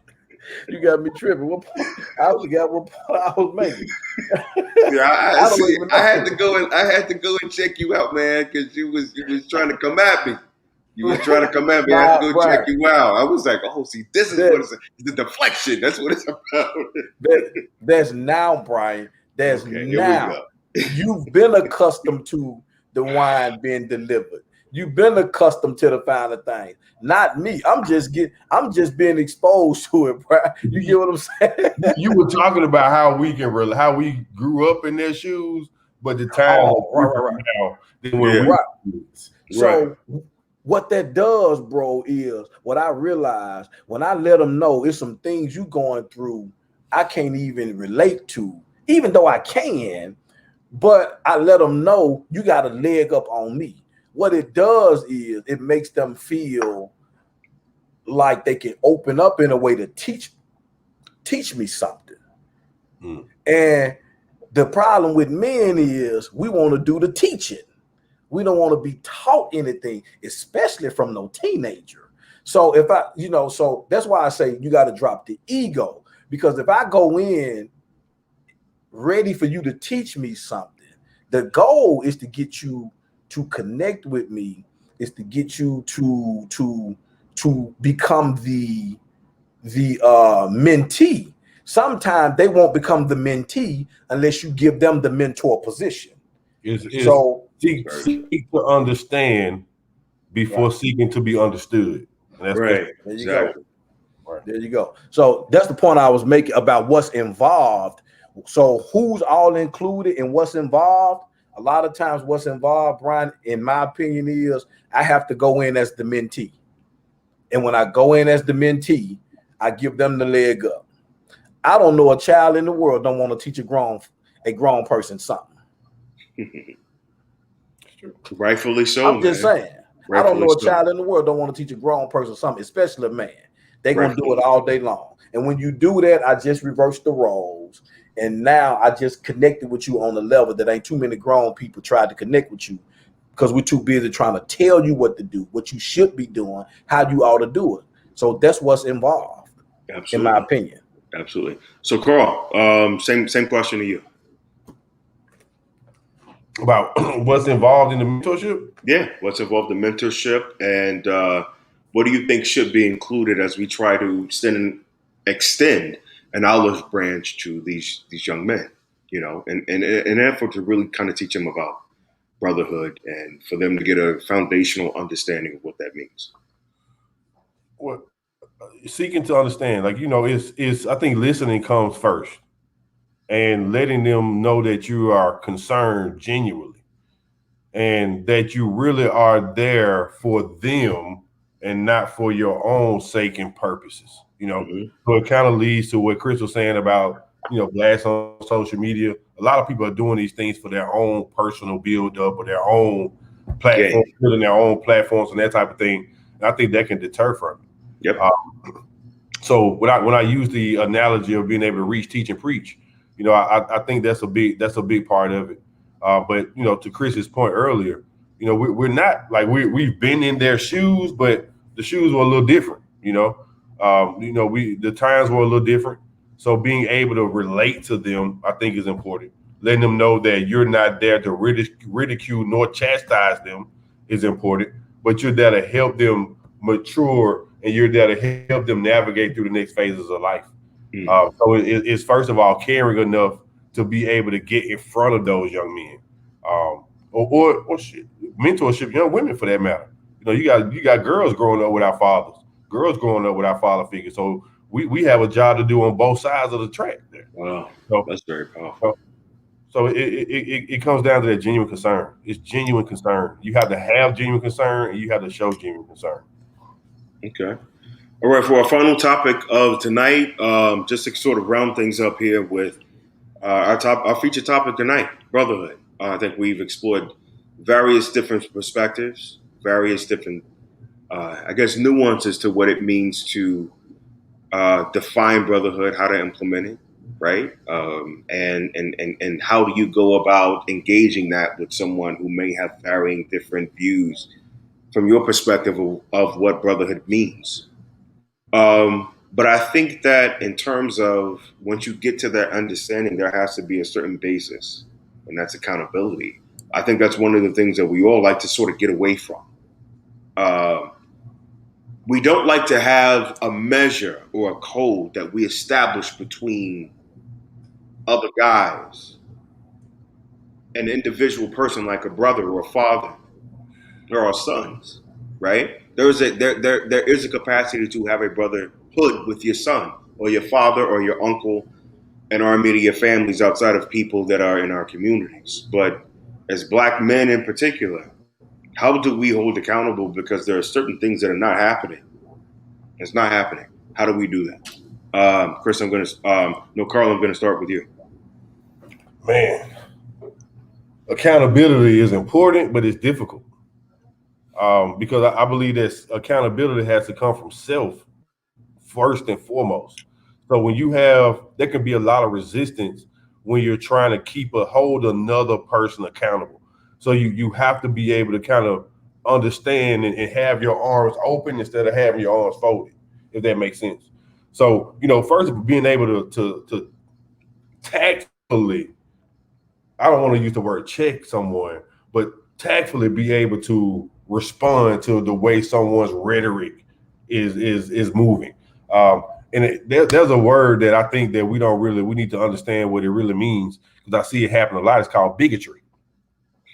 And I don't think we all realize that some of us are bigots, right? We disassociate ourselves with people who think differently than we do because we don't want to entertain it. We don't want to deal with it. So first and foremost, it must realize that we cannot be bigots, because if you're a bigot, you cannot reach anyone. You cannot help anyone. So you're stupid. I think that's an extension of the word stupid. I think these are all branches of what it means to be stupid. Would you agree? I can agree with that. Okay. I can agree with that. Absolutely. So holding a brother accountable in it's being man, I won't say man enough, but being man enough to be able to step up and let a brother know when he's wrong, or let him know when he could be doing something differently, or when he could be doing something better. And on the flip side, we have to be able to receive that type of feedback. We have to be open to hearing our brothers who have different perspectives, different thoughts, and I'm making sure that we stay on the right path. It's just recently I had to remind a friend of mine that for what his role was as a father, because he and his wife were having issues, right? So I had to hold him accountable to his role as a father, that even though you and your wife are dealing with A, you have to also focus on B, because your children need you. So, accountability, when it comes to holding each other accountable, man, it's important. And I think that's one of the good things about strong brotherhood. And when you have strong relationships, because a lot of men, we get together, we talk about sports and what's going on with women and celebrities, but we don't have these type of conversations that you and the three of us are having today. And that's very important. And we have to be willing, able, and open to having these types of conversations. So let me ask you a question. So when you talk about accountability, how much of that has to determine when you are readily available to your counterparts, your friends, your compadres, your family, and if you had a conversation with them and said, you know what, man, you shouldn't be hitting on your wife, or you shouldn't be, I'm going to be clear, because these conversations take place in our community. You're touching on your daughter. You are molesting your child. You need to stop it. And they don't. And you don't see a pattern of them doing that. What do you say to the guys who should be, adhering to that, who still stay engaged with these guys on some level? They don't distance themselves from them, because accountability also has to do with separating yourself with boundaries. How do you reconcile that? What would you say to that? I have to think hypothetically on that one, because I've never personally experienced something of that magnitude, but I believe in being very direct. I believe in being straightforward, and you deal with the consequences of what happens to come on the back end of it, But I have to tell you straight on as a man, because that's the only way I know how to deliver it. So basically, you're saying, you know what? I can't relate to what you're doing, but because what I see that you're doing is inappropriate. Either you stop what you're doing, or don't fuck with me no more. Yeah, absolutely. I mean, just from a personal standpoint, brother, like I can't tell you what I do or how I would handle it if I found out that somebody I was connected with was molesting their daughter or their child. I don't know. I don't know how I handle it. I just got to be honest. I don't know how I handle it. I know I would address it. I know it would not be in a passive way. And it probably will lead to the end of the demise of me and his brotherhood. And I would be down for that. And I feel like the cause would call for that, if that makes sense. Yeah. But we gotta be, especially when it comes to protecting our children, protecting our women. We cannot be weak. We cannot be nimble. You have to be steadfast. You have to be strong. And that's just how I know how to do it. I call a spade a spade. You're wrong. I'm gonna call you out, and I'm not gonna stand for it, especially if you're touching on little children. I'm sorry. Absolutely, Chris. What you feel about it? What are your thoughts? On that level, I'm calling the cops. I'm sorry. I'm calling the authorities. You're gonna get yourself turned in. I don't play about the kids. And I don't play. I mean, I grew up where I saw my sister get beat. Like, and I'm not talking about just slapped. I saw her get beat, choked. You're going to get the cops called on you, period. Now, in that moment, I was a child, so I didn't know what to do.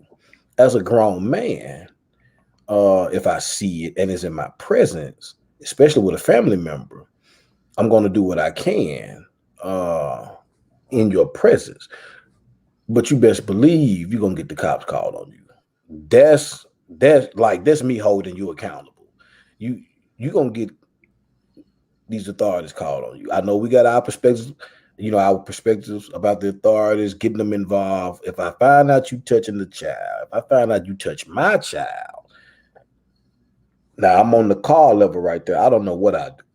It's a problem. At the end of the day, it's a problem. I thought you touched my child. I don't know what I do. Like I just don't know. I'm a pretty low key dude. I'm not violent.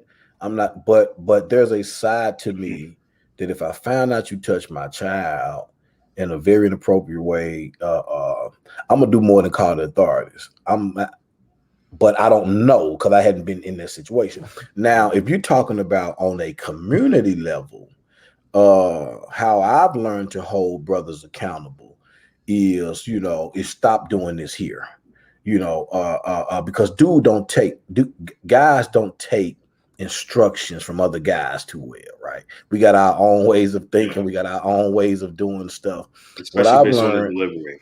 Wouldn't you say based on the delivery as well? Because according to how you deliver an instruction to someone, it could seem very much authoritative, and the authoritative, not the message or the accuracy in what you're saying, but it's the authoritative tone that I think that we don't respond to very well, even in an equitable dynamic. Right. True. Yeah. True. So the best way I've learned, and I live by this, the best way I learned to hold people accountable is, do you know the best responses I get from men about getting involved in the community, doing more, is they literally see the work I do. They literally see the work I do and say, brother, how can I get more involved? I should be doing more. I should be doing this. I should be doing that. My work speaks for itself, literally, to the point to where it would make you say, man, I'm not doing enough. Or what am I not doing?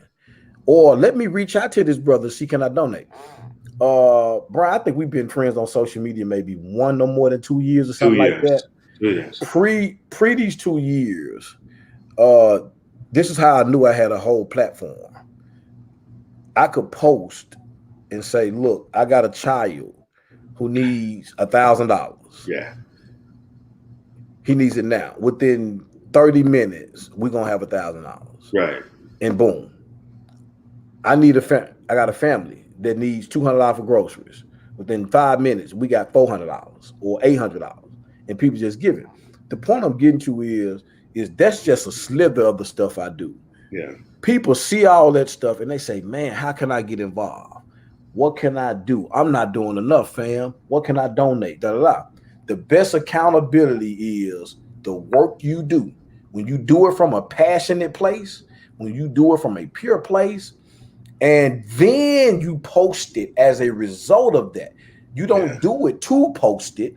You do it because I would do this if I never posted it. So me posting it is literally an after effect of my passion. Right. You get what I'm saying? So Absolutely. When they see it, it's just so happened the cameras caught it. But I didn't do it so the cameras can catch it. People can tell it's not genuine.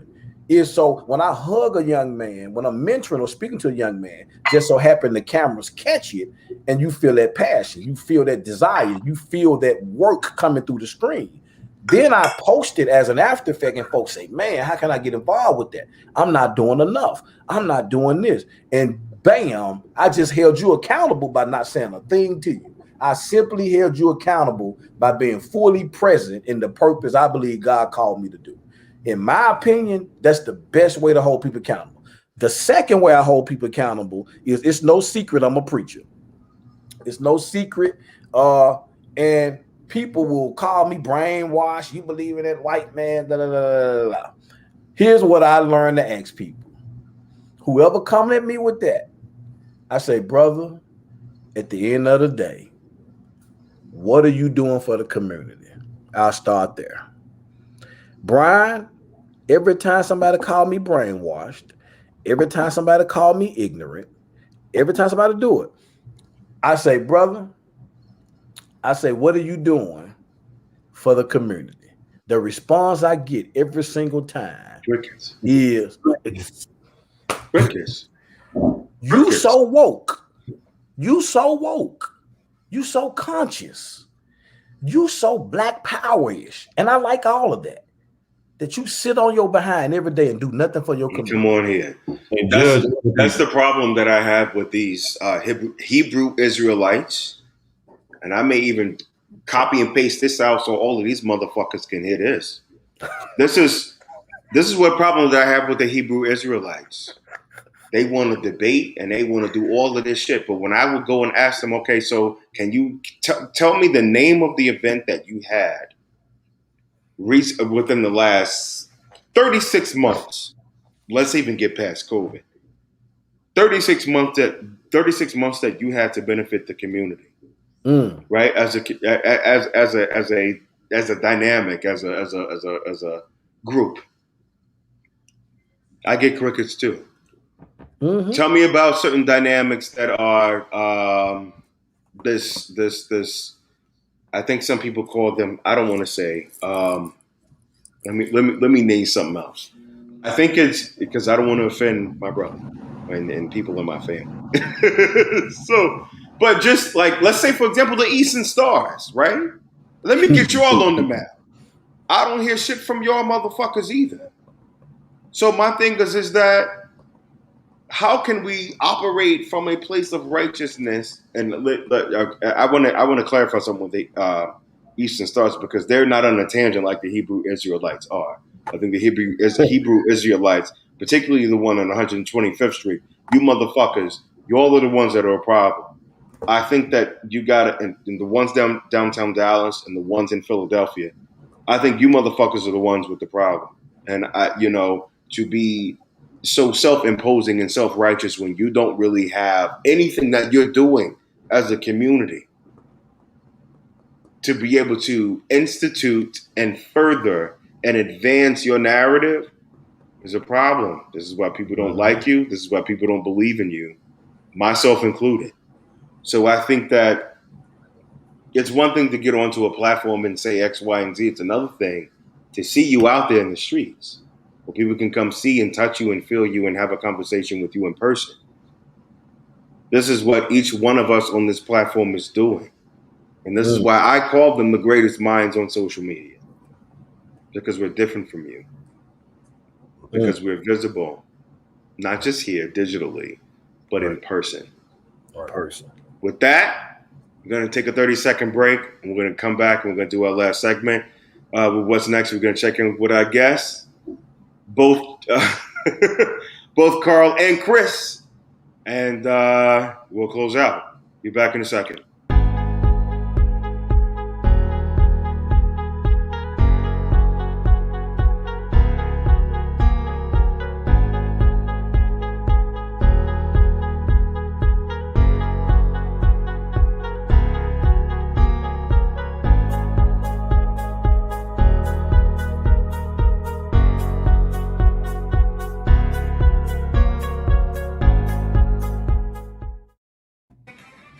Okay, we're back. We're back with our next segment and final segment of the night. First of all, thank you both, Chad and Chris, for coming on. I appreciate your perspective. I could not have a brotherhood conversation without either one of you. And, I think that we were able to take this conversation in a deep enough narrative. I think we also had some sort of side narratives that I think need to be discussed. Because in order for us to be able to understand what brotherhood is about, sometimes we have to take a step aside in order to circle back.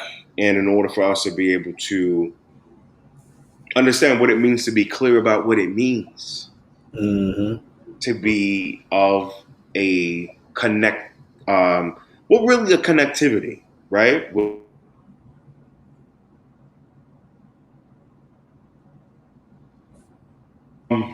He froze. When I You froze, Brian. my back, it's my crazy, Your audio is back. Yeah, my audio's back. Am I back now? Yeah. Okay. Back. Listen, I actually I move next week. When I tell you it's some whole bootleg, like, you know what? Chris says that I get wine delivered to me, but it ain't shit if you live in a raggedy ass motherfucking building. You know what I'm saying? Yeah, it is what it is. Yes, it looks nice, it's cute, but it ain't shit if you can hear your fucking when every time somebody closes the garage door and you coming in and out of this raggedy motherfucking whole building shakes. That's what kind of raggedy wood frame building shit I'm living in. So when it comes to the raggedy shit, motherfucker, I'm all about that shit too. This is some hood shit, and that's okay because hey, it is what it is. I'm not too far removed from it. I'm good. With this what's next homie segment, Carl, tell us about what you are working on. Tell us about what is next. Tell us about what you are wanting to, let everybody know that you are not only about, but how they can come check you out. Man, I'm working on so much. Some I can speak to, some I can't. So I mean, I'm big into business entrepreneurship. So I have a few businesses that I'm working on, primarily centered around Birmingham, Alabama. I'm trying to do a lot in my hometown. I've got a mobile app that's about to be released. That's going to be revolutionary when it comes to mobile ordering, things of that nature. But from what we've been talking about, financial literacy, I'm trying to do as much as I can for the youth and the young adults, and even some people our age that's missing. So I have a mentorship program that I'm going to be launching around June or July. That's strictly going to be for children, primarily focused on boys, but not specifically focused on boys.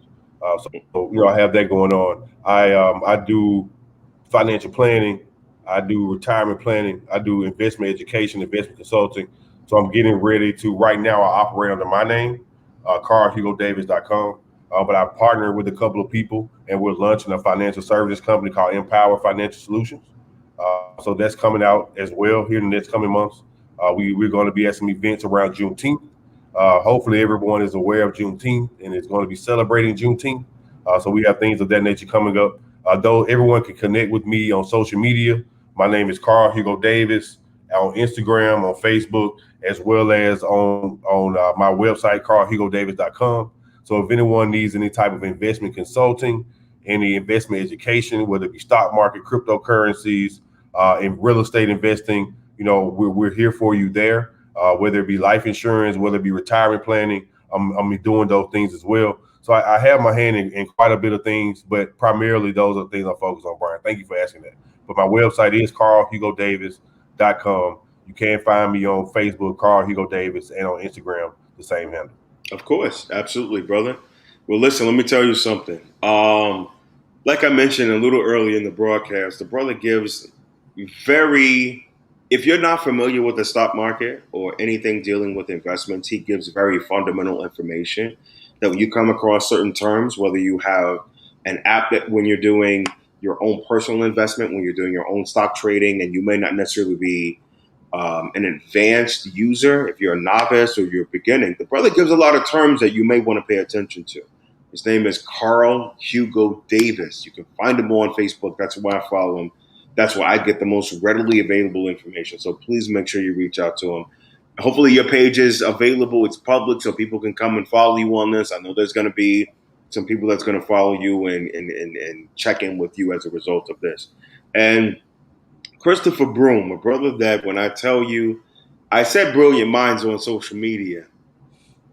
And just to kind of circle back to that, I think if you're watching this broadcast very closely, hopefully you would have. If not, you're ridiculous. But I got to tell you, the brother has very insightful messaging on just all things that you want to know about life. So, Chris, tell everybody where they can find you. Tell everybody where, the different, not just where they can find you, but where you're, just taking advantage of certain events next, right? If you have any events that are coming up or basically what you got going on next, tell us about where we can all find you. Yeah, I appreciate the question. Outside of finding me on the Brian Reveal show, you can find me at chrisbroomspeaks.com, www.chrisbroomspeaks.com. The next major thing we have coming up is a mentoring camp, a limited space for only 25 young men. 25 young men, a mentoring camp. We'll be doing the financial literacy. We'll be doing the vision planning, the leadership skill development, a whole lot of things that will be involved with that. And so the dates are from July 5th until I think it's like the 13th or something like that. It's only 2 weeks. And it's going to be from like 9 to 1. Very short camp. It's going to be a boot camp style camp. I will give more details with that on my social media pages. My Instagram handle is, listen, I got to do better by Instagram. I'm really not on Instagram like that, but my handle on Instagram is Christopher_Broom. And so I'm going to do better by posting stuff on there as well. And then also you can find me on Facebook on my personal page, Christopher Broom, my business page, Chris Broom. Facebook has done something to it where I can't access it anymore.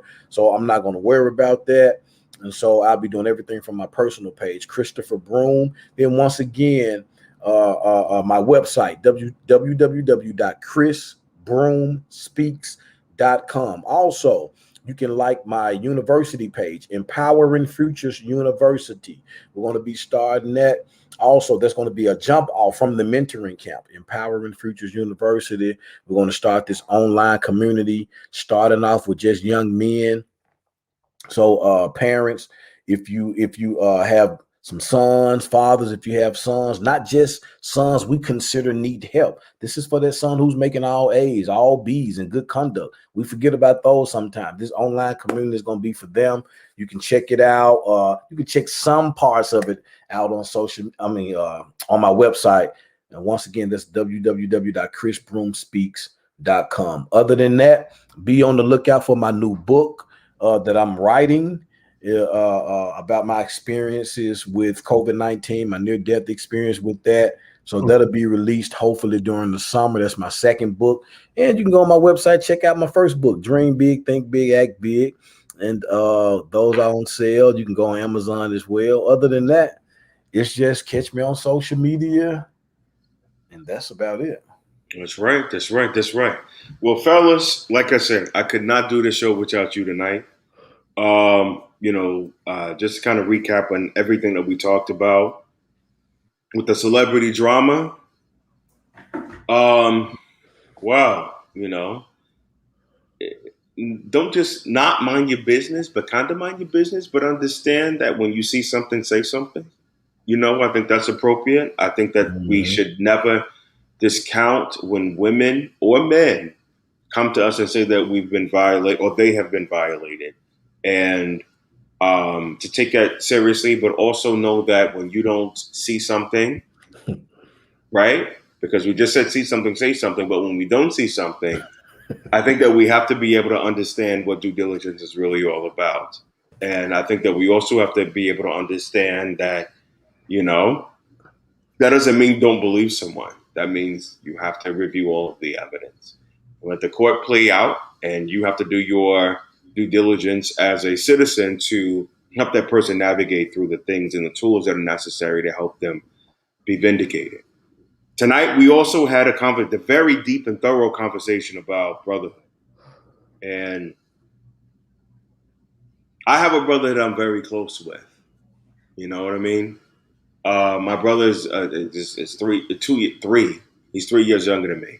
And I just spent last weekend with him. You know what I mean?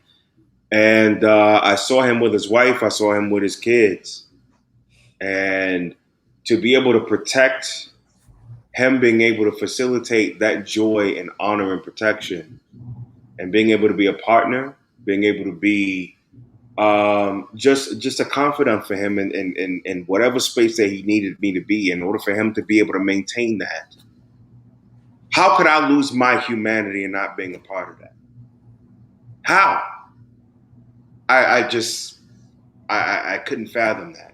So whatever I had to do to protect my brother, or have to do to be able to maintain his level of happiness, I'm inhumane if I can't do that for him or anyone else who operates in the male form, whether it's a different race, a different form in terms of trans experience, or just a different level of understanding. It doesn't matter. What matters is how I show up. With that, everybody, good night. I will see you next week. We're gonna have a whole different dynamic of a conversation. I know this was kind of a little bit boring for you simple motherfuckers, but we'll be back next week anyway. Everybody have a good night. Fellas, thank you for joining me tonight. I'll see you next week. Good night.